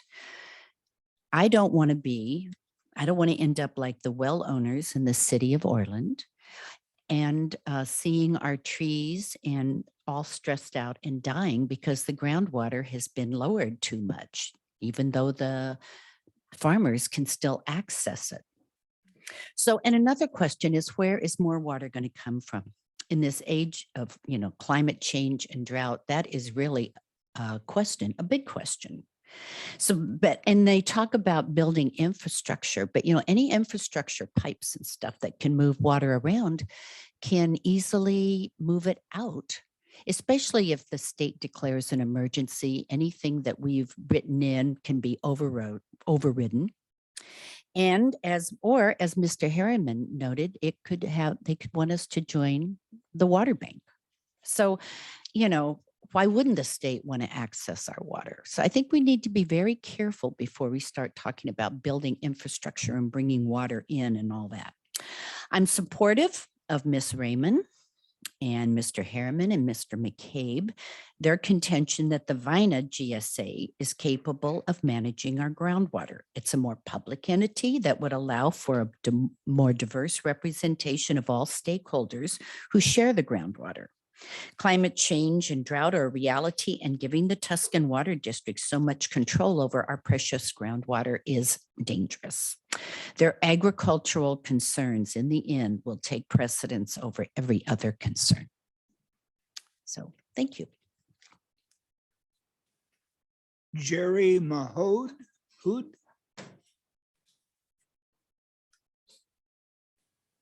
Thank you for letting me speak today. I've spoken before many of you at other meetings, and you probably don't know who I am. I've lived in Butte County for 47 years. I'm a property owner and also have rental properties. I have a house right on the lake in California Park where I live, and I know things like that lake are not particularly sustainable and are a problem too. I love this beautiful area, and it's why I've stayed. But I'm lucky. I have resources. I could sell out now while properties are at a premium, and I could leave. I don't have to be involved in these issues. I'm a dual citizen of Ireland and the United States through my grandparents. I could go many places and find a place to live. So I don't necessarily have a dog in this fight in that sense. But I want to speak for what I believe are probably at least 50% of the people of this county who most likely, when they learn about all of this, which could be way down the line, because very few people have any idea what's going on, I think they'll likely feel the way that I'm expressing now. The first thing I wanted to do today is to address some of Mr. Lucas's presentation, and I was discouraged to hear him repeat some gross untruths, such as ag being the #1 driver of our local economy statement he made earlier. This myth has been debunked repeatedly at the Board of Supervisors meetings and other places. According to all published statistics, ag is about 8th to 10th in our economy as far as an economic driver. On Chico State's ag department's homepage, they have a whole section on economic impact, and they say that ag and its related industries, tractor supply, et cetera, account for about 15% of our economic impact. So that's, one thing I would like to stop hearing publicly from elected officials and people in positions of power. Let's see, what else do they want to talk about? he also, gave a big presentation about how democratic this process is because of all the various agencies in support. But most of those agencies, because of these economic interests, have already been packed with these same people that we're seeing here today. They serve on many of these, and their friends and like-minded people serve on many of these. The public doesn't know that. It's just a sad situation that I'm trying to address. You can see I'm emotional because I do feel bad about it, because I've lived here a long time and I love the area. Like the woman who spoke about, being from Anderson and driving by Red Bluff and those walnut trees, all of us have. We all love that. Unfortunately, too many people have planted too many nuts, and they like to talk of themselves as farmers. Well, I don't see anybody today here who supplies the local farmers market. We've heard from those people at other meetings, the people who are growing the things that we eat.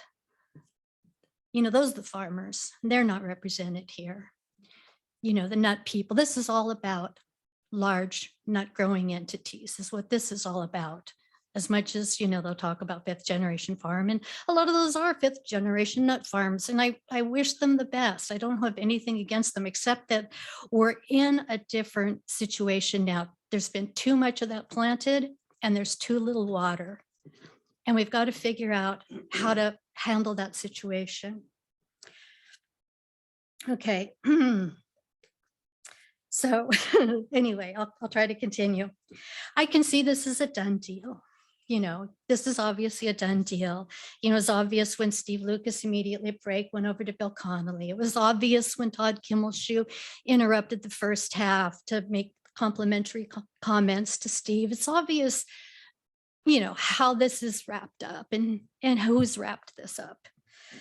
It's just what's gonna happen, except that hopefully there will be some lawsuits to really look at some of the issues and slow things down a little bit.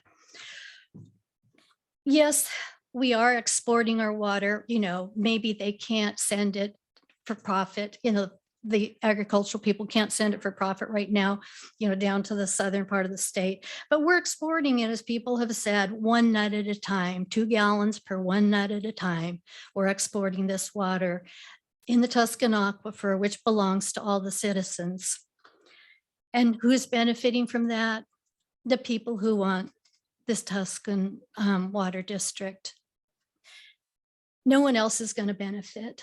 None of the other citizens of this county or North State are going to benefit.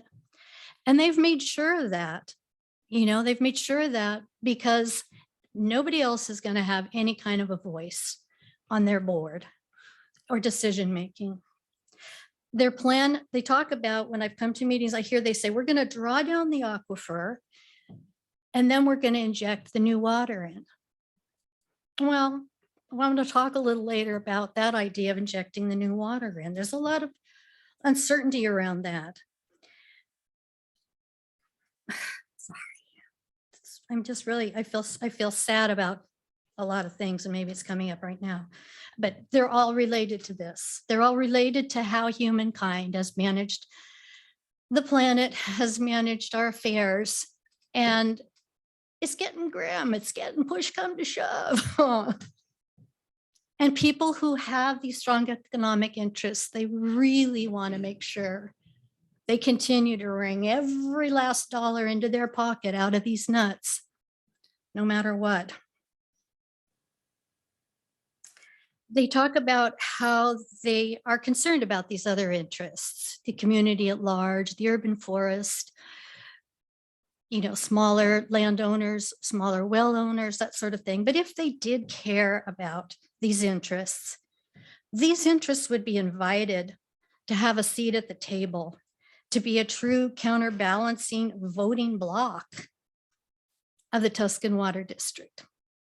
It's not going to be any of that, zero. It's going to be zero. Lately, there's been a lot in the paper about the Sierra Nevada snowpack and the dire situation there. And I want to read some of that into the record, because all of this is dependent on hoping to be able to re-inject after they've drawn down.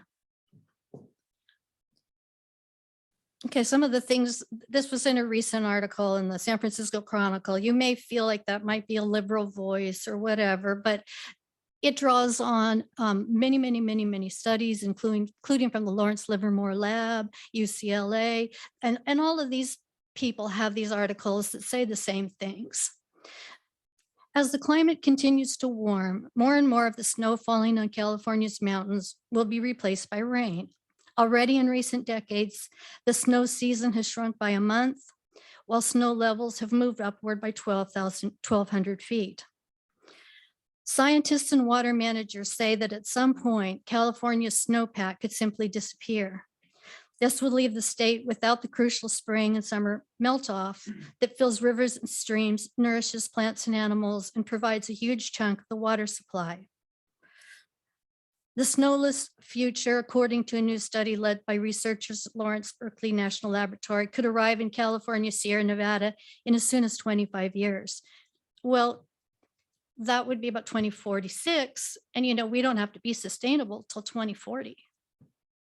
So if we're pushing all of this stuff off till 2040, we're pretty sunk. The study is among many to detail the decline in snow, but it's unique in synthesizing decades of research to nail down exactly when the snow might be gone. And it offers a timeline that is alarmingly short. Let's see, the few places I wanted to read.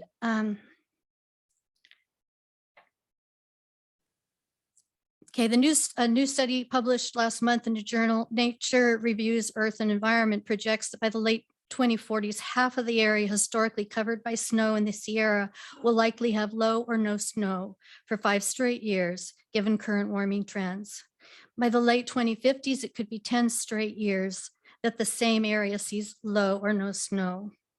The paper defines low snow as when snowpack, technically the snow water equivalent, Excuse or me, how Ms. much Ms. water. Mahoney, excuse me. You've taken up nearly 10 minutes. Okay, I'll try to be real quick. Let me finish. Okay. And I have to, I want to be patient Yeah. and respectful to what you have to say, but most of the issues you're raising have to do with the overall legality that the legislature's already established. Okay. So we don't Okay. have the province to make policy decisions about whether or not districts should exist. Right. But this particular district, what I'm saying is what they plan to do, or what they hope to do, is to draw water away from the Tuscan district and then hopefully replace it with some imagined water they're hoping will come. It may or may not come, but it's not looking super likely. So that's the point I'm trying to make. And I'm also trying to make the point that it's only for the interests of the nut business. It's totally for that one interest alone. And there's an awful lot of people who live here who are going to be impacted as the aquifer gets drawn down and very likely won't be replenished. I mean, I can see this is going to happen. What it reminds me a little bit of the earlier part of this meeting was right before the Iraqi war. It was a slam dunk. Everybody was, yeah, Iraqi war. Steve Lucas is Colin Powell, our spokesperson. Well, Colin Powell ended up leaving public office and he felt so disgraced. What a boondoggle all that was. And you just see boondoggle after boondoggle by elected officials. Pam Stozer?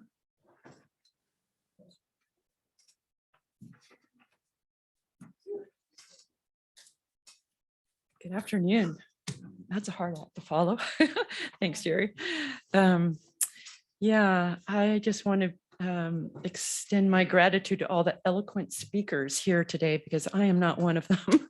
I get very nervous public speaking, but I do want to register my opposition to the Tuscan Water District formation. I guess one of the main reasons is that I don't believe it will be responsible to the public. And I don't trust when their presenter says that part of their goal is to protect domestic wells. And I just have to say that because I attend the Water Commission meetings, I attend SHAC meetings, and I look at those graphs and I'm looking at that MO and I'm looking at that MT, and that has nothing to do with protecting domestic wells. It's way, way, way too low. Because I am not a farmer like most of the population of Butte County, what is especially concerning to me is the shallow aquifer and the potential collapse of groundwater dependent ecosystems. We're seeing so many domestic wells already dry and struggling trees. We just can't pretend that it's business as usual. I mean, we're just in these crazy times. We don't know when this drought is going to end. We can see what happened to San Joaquin. We know we've heard warnings from experts that that could happen here. The motives are questionable: potential privatization of the aquifer, legal consequences of recharge, water banking, another layer of unnecessary government. We don't need a Tuscan Water District. Every time I speak to this issue, I have to say something directly to Mr. Kimmelshoe and your conflict of interests when it comes to matters of the Tuscan Water District. You're sitting on the LAFCo board, which is going to make decisions. You sit on the Board of Supervisors, which has already made a decision about the Tuscan Water District. I believe you're involved in the Vina GSA as well. As a landowner, you'd have the right to vote for those in positions of power within the Tuscan Water District. It's clear that you need to step down. Thank you. Emma Frankenfield.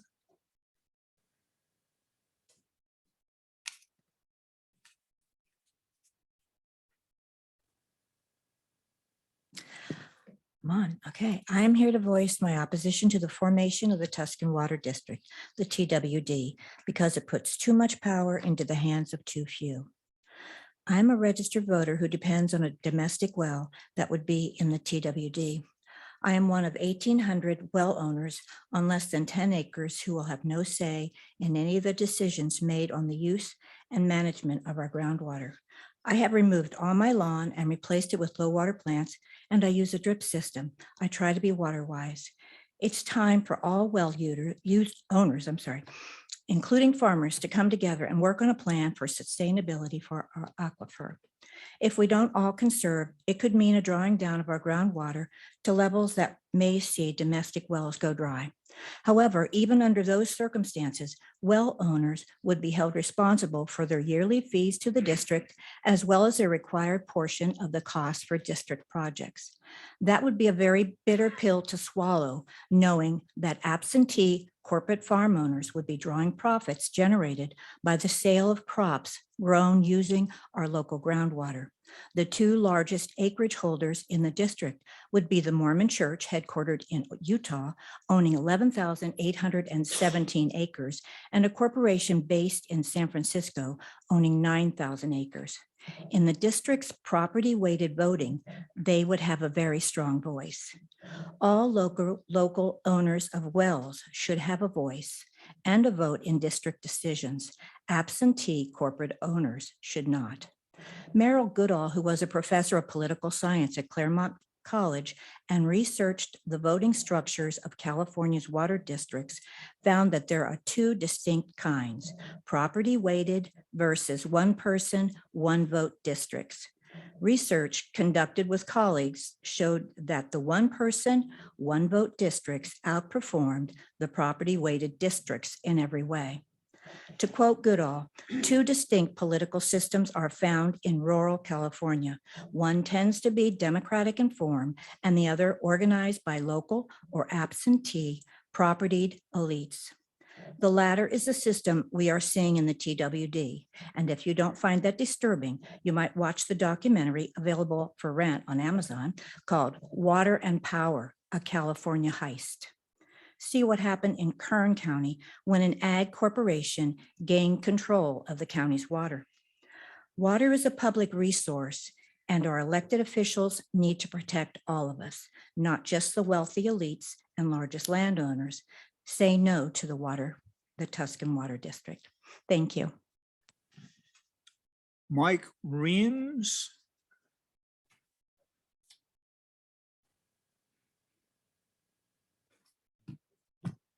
First thing first, thanks for giving me the time to speak. We've had a lot of very eloquent speakers so far who've said a lot, and I'm not naive to think that I'm going to say something that's going to give you an epiphany or anything. So, but I do want to at least say a couple things. First, I'm relatively new to Butte County. I haven't been here very long. I do not have a long history of farming here. However, my family farm just celebrated 110 years back home. So I do have a long history with agriculture. First, as an agricultural and a domestic well user, very, very excited to hear all this talk about saving our most valuable resource, the water. Huge. No one in this room disagrees with that. No one.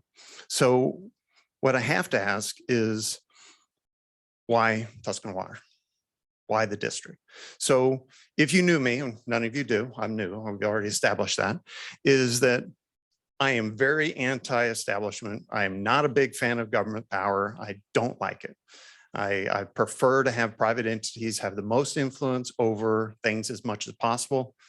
That's usually my normal thing. When I heard about the Tuscan Water District at first, I was a huge fan until I read about it, until I learned what it's all about.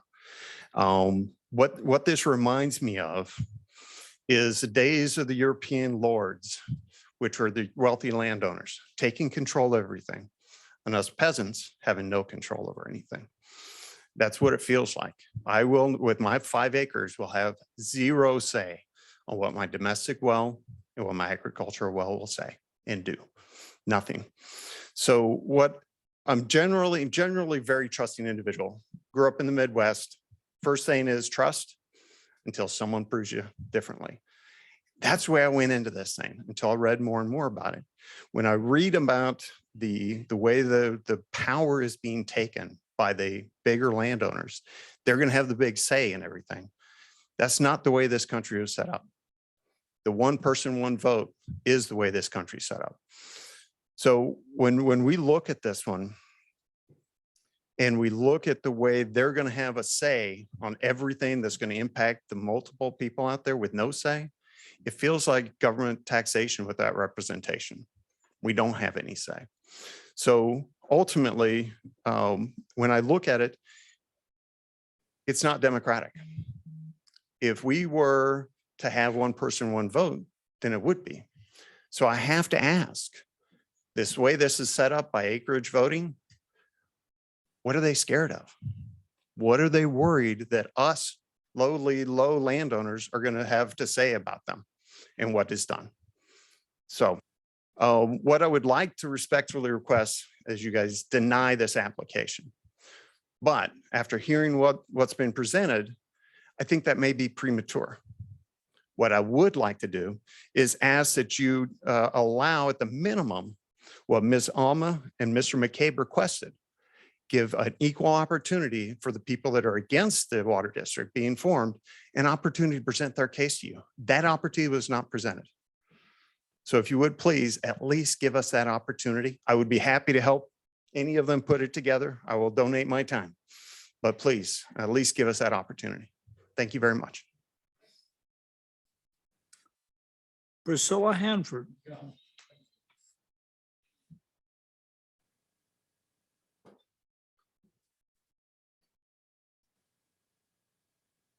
Thank you, Chairman Carl. And for the record, no, just of interest, I was his alternate for a good number of years, the public member of LAFCo. Okay. I'd like to bring us back to why we really are supposed to be here today, what the purpose of this meeting has been. And that's process. There has always been, and I've been acquainted with LAFCo as a public member and doing research for many, many years. I'm an old lady now, and I've been drawn back into this. And one of the things I want to observe, and I think everybody in this room needs to take it to heart, a lot of the furor has been over, I can't trust. I can't trust him or her. I can't trust them because they have more land. And we're not being fairly represented. I've been to many meetings and I think both sides have been represented quite capably. But I would like to say, LAFCo is not a very well-known agency. And LAFCo's mandate was very thoughtfully legislated on a bipartisan basis back in the 50s. LAFCo's enabling statute, I think, is one of the best as a political scientist that I could come up with. And it is the arbiter agency, if you will. It is the body in the county that makes, quote, all boundary decisions. But it also, in its role to review special districts and county all new activities, is to see that the powers match the need. That is one of and the boundaries match the powers.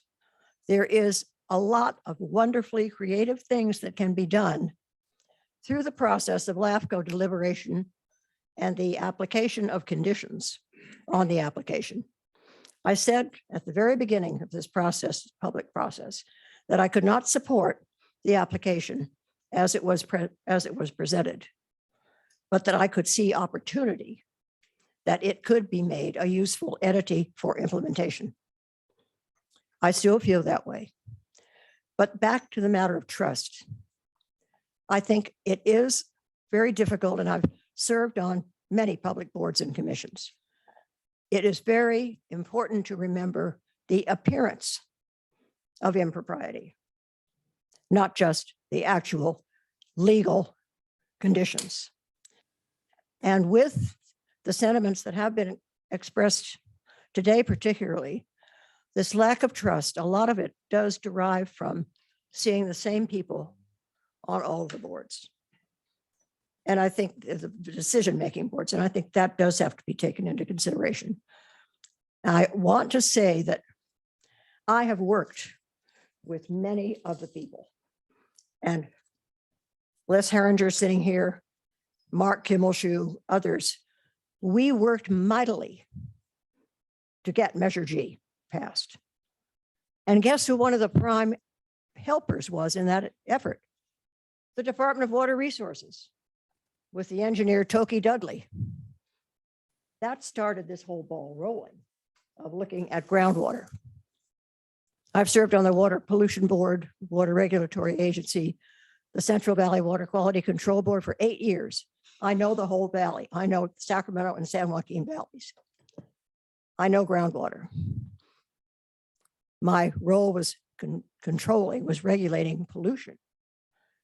But what is very, very crucial to all of this is that we set the carping and the conspiracies aside. The state is not our enemy.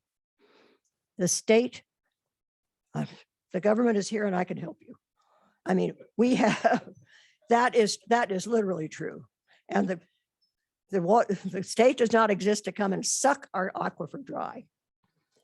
But one of the keys to this is the role of LAFCo. The powers, the service areas, the provision of services, all of this is before this body. And so please, I want to commend Executive Officer Lucas for a very excellent presentation this morning. And we got far afield from it because we started to give opinions on the application. But I'd like us to get back to, let's have the process be one of building trust instead of tearing it down. And I really am at that point right now to say, I appreciate so much what LAFCO and LAFCO staff has done, as I appreciate what the Department of Water Resource Conservation has done. And I appreciate all of you for your service. Thank you. That completes the participation cards. However, if there's anyone else who is not spoken that would like to speak, now would be an appropriate time. Seeing none, mechanically, we have items on our agenda that are not related to this that we need to move forward on. However, I want to assure all of you that are here that all of your comments, all the material we have received, everything you've turned in will now be reviewed by the LAFCO staff and be incorporated in their staff report, which I don't envy them. We'll have to deal with all those issues, hopefully by the meeting that we have in January. Can I ask 3 questions real quick? What's that? Public comments over. I'd like to ask staff 3 questions if I could, real quick. If now would be an appropriate time. I think so. It would be. Just out of curiosity, I want to know when we go to land values, does that include Williamson Act land? Or do they get the lower value or the higher value? You don't have to answer it right now. The other thing is, how many notices did you send out and how many comments did you get on this meeting? We sent out approximately 3,200 individual mailed notices. And so far from those notices, we received less than 10 responses. And the last thing is, isn't it within LAFCO's discretion to set the makeup of the board according to landowner size? Do we have some discretion there? The makeup of the board, when we go to make up the board, can we make it some small, some medium, some large landowners? We have some flexibility in establishing the number of directors, and we have flexibility in establishing the visions in which they're in. Okay, you answered my questions. Thank you. I'm done. Mr. Chairman, I'd like to speak to a comment real quick on what Mr. Harriman had to say when he was at the podium. Not sure how you got that screenshot, but that's not the issue. The issue is, I'm not asking you to come forward. Okay, I think public comment is over. But if it was your goal to embarrass me, you did. Okay, and I do owe an apology to my colleague if I offended you in any way. I apologize, Deborah. Okay. And lastly, just for the record, my wife and I, Sherry, we own 43 acres, okay, in the Tuscan Water District. So I don't think that makes me have a lot of voting power in this issue. So that was just my statements. Thank you. Anybody else on the commission? Otherwise, we'll consider this item closed until next month. In the interest of time, though, feel free to leave, but we need to move forward. No, hang around. It's a lot of fun.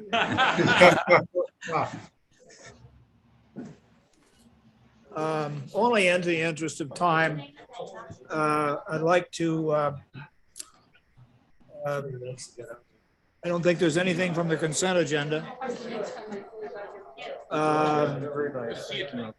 Thanks, Steve. McGowan, Richard's cousin. Your name comes. I'll entertain a motion to approve the agenda for the year. That's item 4.2. Okay, Rich. I'll second it. Conley's got second. Any discussion? All those in favor signify by saying aye. Aye. Okay. Let's move to 4.3 then. Yes, I'll keep this brief. This is. Apologize. I compliment the staff for their patience. Thank you. But it is what it is. Okay, so this is a request by the city of Chico and the affected landowner. It's on. To extend city sanitary sewer service. I'm not hearing you. Oh, hello? Yeah, there you go. Much better. Be closer. This is a request by the city of Chico and the affected landowner to extend sanitary sewer service to a single parcel outside of the city's jurisdictional boundary. The site's located on Oaklawn Avenue, approximately 450 feet south of West Sacramento on the westerly edge of the city of Chico. It's developed with a single family home and domestic waters provided by Cal Water. The need for sewer service is because of a failed septic inspection. Typically with these types of approvals, we would require an annexation because the parcel is contiguous with city limits. We are in the works with the city for an island annexation plan, which we'll discuss in our next item. This parcel is located within one of those islands, so it's anticipated that it would be annexed as part of that plan in the next 5 or 6 years. So because of that, we're asking that the condition to annex be extended for about 6 months so that we can formalize that annexation plan with the city. If that for some reason doesn't happen, then the applicant would have to come back to LAFCo to annex into the city. So with that, I'll answer any questions, but otherwise we are asking that you find the project exempt from CEQA and adopt resolution 06-2122 approving the project. Any questions of staff on this item? I'll entertain a motion to approve. You got to ask for public that? comment, Mr. Chairman, if there's any public comment. See, no groundswell of interest. In the Just a matter of record, you got to ask. Well, we do have one fellow who wants to speak on an item on our, and I'm going to hold off on that. That's all that matters.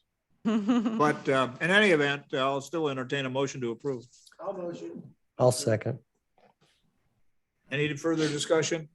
I better call a roll on that one.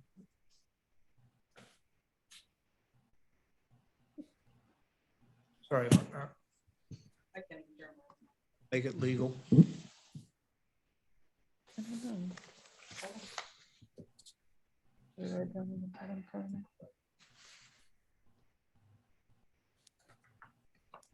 There we go. Sorry. Okay, Commissioner Connolly. Aye. Commissioner Kimmelshoe. Aye. Chair Leverance. Aye. Commissioner McGreehan. Aye. Commissioner Sharman. Aye. Commissioner Johnson. Yes. Thank you. Okay, moving forward, the next item is 4.4, which is the just an ongoing item about the discussion with the city of Chico to annex the islands. And Steve, you have anything to add to that? Ms. Costa's item. Oh, I'll just give you a brief update in the ongoing conversations we as staff as well as Chair Leverance have had with the city of Chico. They, as you know, have 4 remaining islands within their jurisdiction. And so in order to accelerate the annexation of those islands, we're coming up with a plan which would include a schedule to get them annexed. We had a meeting with Chair Leverance and city staff in early November where 3 main points were discussed and agreed upon by all parties. And that would include that the annexations would be initiated at one time, but that their recordation would be spaced out on a yearly basis. That execution of the agreement would allow the city to extend sanitary sewer service into those areas without prior approval by LAFCo. And that with the agreement in place, the city could pursue annexation of other areas, including special planning areas, with those projects being considered on their own merits. So again, this is just an informational item to keep you updated. We do anticipate that that plan would come before you in early spring, and that the city of Chico would also be bringing that forward to their council for consideration. as indicated, I met with the staff and the city manager and his staff to push this because it's been a lingering issue for years. And they're receptive, and it looks like that we can move it forward, and we'll just keep it on the agenda to bug us, to bug them. Do you have any idea when their legal counsel Yeah, it will doesn't begin their require any review of action. this agreement? Yes, of course I will review. No, they know it needs, those areas need to be annexed. I mean, they're total islands. So my question is, does staff know, or do you know, since you've been in these negotiations, when legal counsel will begin their process of reviewing that agreement? On the city side, I don't know. Mr. Brown's on the line. If you, did you want to weigh in, Scott? Yes, I obviously once the details of this agreement are finalized, then it's a question of who's going to draft it, and thus far I'm not clear on who it's going to. I mean, if LAFCo is going to draft it, I will do so. If the city of Chico intends to do it, then I will review the draft prepared by the city attorney. But it will be reviewed by legal counsel in any event. Very good. Typical lawyer claim it's the clients that are holding things up. Okay. We're now down to the executive officers. Oh, no, well, yeah. Technically, what our one speaker wants to talk about is on the agenda under the executive officer report. And in fairness to him, he's been very patient. Michael Brown wants to talk about the El Modillo Fire District. So come on up.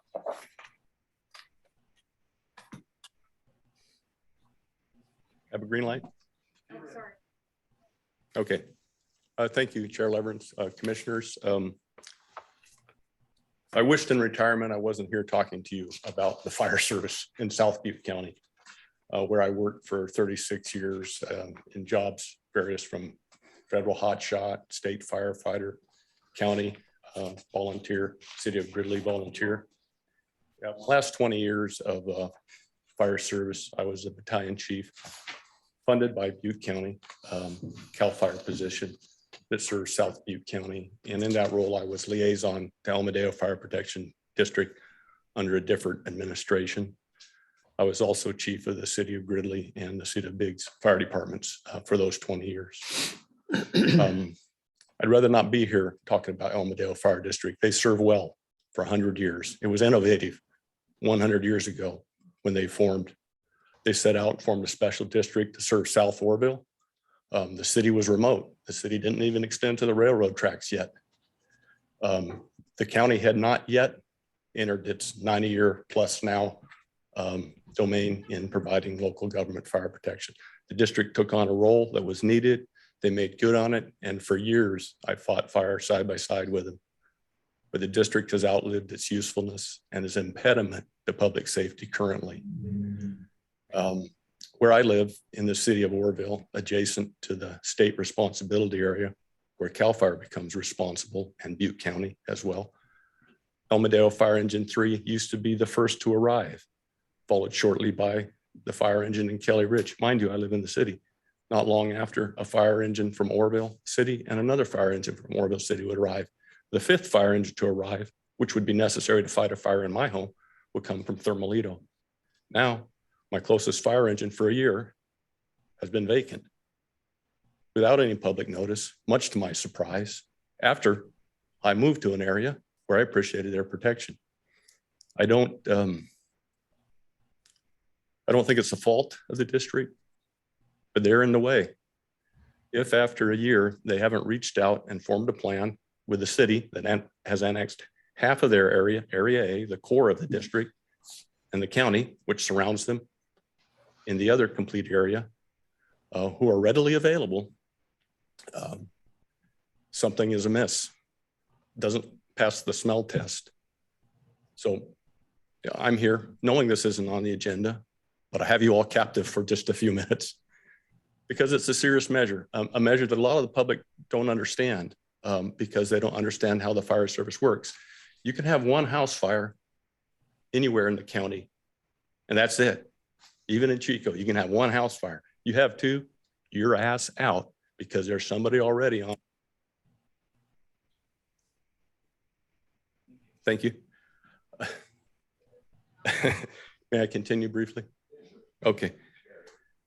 In short, it's become redundant to have a fire district that's surrounded completely by the county and the city. The city's annexed its core and the county provides service for no additional cost across the street. There is no more impoverished community in South Butte County, maybe all of Butte County, than the El Modillo Fire Protection District core of the South Side.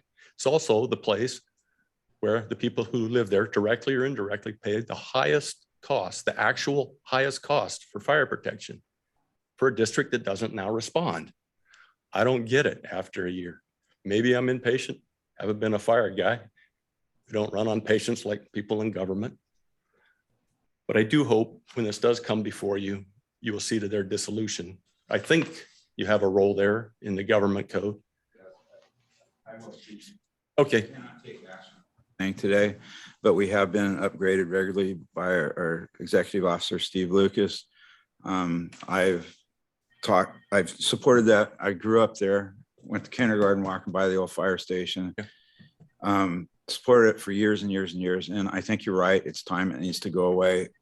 They're not every time we think that they're about ready to vote for dissolution, and then the collection of fees that you brought up is totally on the record. That's nothing I'm bringing up different. People are paying fees and getting no service. They're upset. But we're trying to get it to a head, working with the city, county, John Messina, the fire chief, Butte County. And it's in the works, but it is taking a while. Yeah. Everything you said, I totally agree with. Thank you. Thank you. To my neighbors, it appears like a private club. It really does. I don't think that's their intention, but because they're not transparent, that's how it feels. Their board meetings are public, and it would probably be amazing if 4 or 5 people would show up to one of them. I was waiting for a public hearing because I thought that's what would happen when they were, because, you know, I dealt with this with Rusty years ago, 20 years ago even, but here we are. So I do appreciate your efforts that'll be forthcoming. Thank you very much. Well, fortunately, that was the next item on your executive officer's report. Are there other items that you want to touch on that in addition to the report itself? I'll just be really quick on these because one of them does relate to this issue. The City of Oroville Contractual Services Agreement with CAL FIRE. We actually have that application in hand. It's being processed. Shannon's actually working on that. We expect to have that in front of you sometime in the spring. It's depending on how the schedule works out. What's important about that is you're going to hear from them about that proposal for them to contract with CAL FIRE. And part of that process will give you the opportunity to weigh in on Oroville's responsibility to serve the El Medeo area as well. So they're linked in a certain way with that process. And while I'm speaking on the El Medeo issue, I just want to, and I wish he could have stayed, but we are to the point of frustration. I am to the point of frustration. I don't know if my letter sounded frustrated that I wrote to them, but I think it was pretty clear. And as I've shared with Mr. Connolly, we may get to the point where this LAFCo will initiate the dissolution of that district itself. It's a difficult process for us to do it, but it is in our authority to do so. I'd prefer it came from the district. I'd even prefer it came from the city of Oroville as a resolution. But if push comes to shove and we can't get them off the dime, this commission has the authority to self-initiate that dissolution. So stay tuned because something's going to happen here in the next. Yeah, unfortunately, Lime Saddle is the best example where they continued to be in existence and collected taxes forever and never did anything. And we don't want to see that either. So. There's public comment that's coming to my office where people are bringing up the fact that they're paying a fee, an assessment fee, which people voted in 2 different times to try to keep the service. It's just simply gotten too complicated and too expensive and they can't keep up. And what Steve's not saying, the board itself is, I don't go to the meetings, but I get the reports. They're somewhat divided and they're misguided quite a bit. It's like they're going to collect all this money, then they're going to reform, but you don't have enough money to keep going. So it doesn't make sense. And it's just this emotional roller coaster that we have to break through. And I'll support the dissolution. I mean, it'd be a tough thing for me to do growing up and walking by it and all that, but it's time. Well, another positive step, just to, so you know the full picture, is they run their budgets through the county auditor, and they have signatory authority on their own checks. I can tell you that when I wrote that letter, literally the same day, the county auditor instructed them to return all their checks, and now they've lost all signature authority. So basically, the board can no longer spend money independently. It now has to go through the auditor's office as an oversight. That was a really great first step. It acknowledged that they simply are not administratively capable of managing the funding for the district. There's a lot more to it, as Bill said, but I will keep it on as long as I can until the point where I think I have to tell you that it's time for the commission to consider just pulling this trigger on dissolution itself. That I will stay on it constantly. The other item on here that's just an FYI because it's going to be a big. I'm going to jump in quickly only because I want to just mention the next item there, the Valley Edge specific plan. The only reason I'm mentioning it at all is I used that as a lever in this meeting with the city of Chico. Isn't anything Steve could do, but I could do, and pointing out to them that if they want to annex that nice big development, they ought to clean up their islands. And that's one of the goads that I use in getting them to acknowledge that they really need to solve the problem. Because it's been in existence for, and in fairness to the city, they did a good job for a while in cleaning up those islands. But they've left these four that, you know, and if we put them on a time frame similar to what we're talking about, it should minimally not be a problem as far as getting all those people annexed. Just to wrap up the Valley's Edge, the reason I have it on here is it's a significant project for the city. It has faced some opposition as it's going through the process. The EIR is currently out now for review. Ms. Costa has reviewed it. We're going to provide comments back to the city. We did put it in their sphere of influence back in 2018 based on the adoption of the specific plan as part of a, what's the term I'm looking for? Their planning area. They had, remember the term, Shannon? Steve, will you share those comments you generate on behalf of LAFCO with the commission members? Absolutely. Okay. So anyhow, that's what I have to say. I just want to let you know it's coming, and it's probably another controversial project from which you'll hear from lawyers. No doubt. Two positive things that, and Mr. Connolly will certainly agree, is the Palermo Clean Water Consolidation Project, which is working to get South Feather water down to the Palermo area to let those folks get off wells that are shallow in an area where they have bad septic systems. This is something that's been in the works for, geez, what, 30 years maybe? But right now it's really close. We're going to work with South Feather to put together a consistent one single annexation plan that will allow that to move forward when they're ready. So that's great news. There's also an item related to the Lake Orville Area Public Utility District, who is also working on a plan that will bring sewer down there, although that's a much, much longer process and a much more expensive project. Other than that, I think there's not much more I would like to add. So unless there's questions for me on the report. Well, there is one other item in your staff report. You indicated you met yesterday with town staff.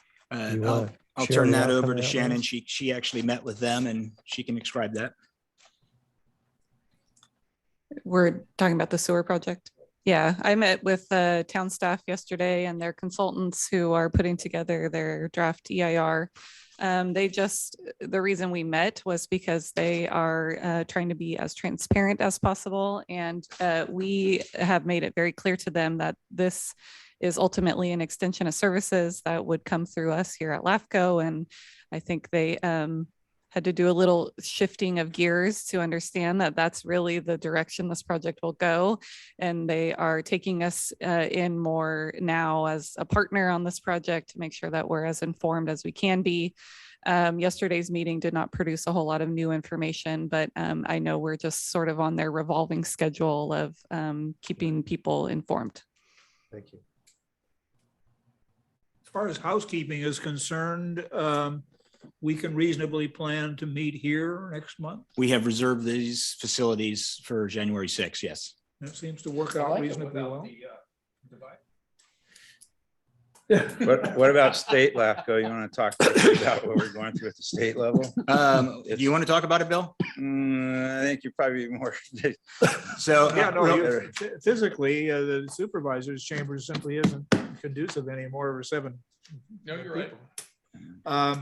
I want to thank all of you for your patience today, and especially the staff. They did a nice job.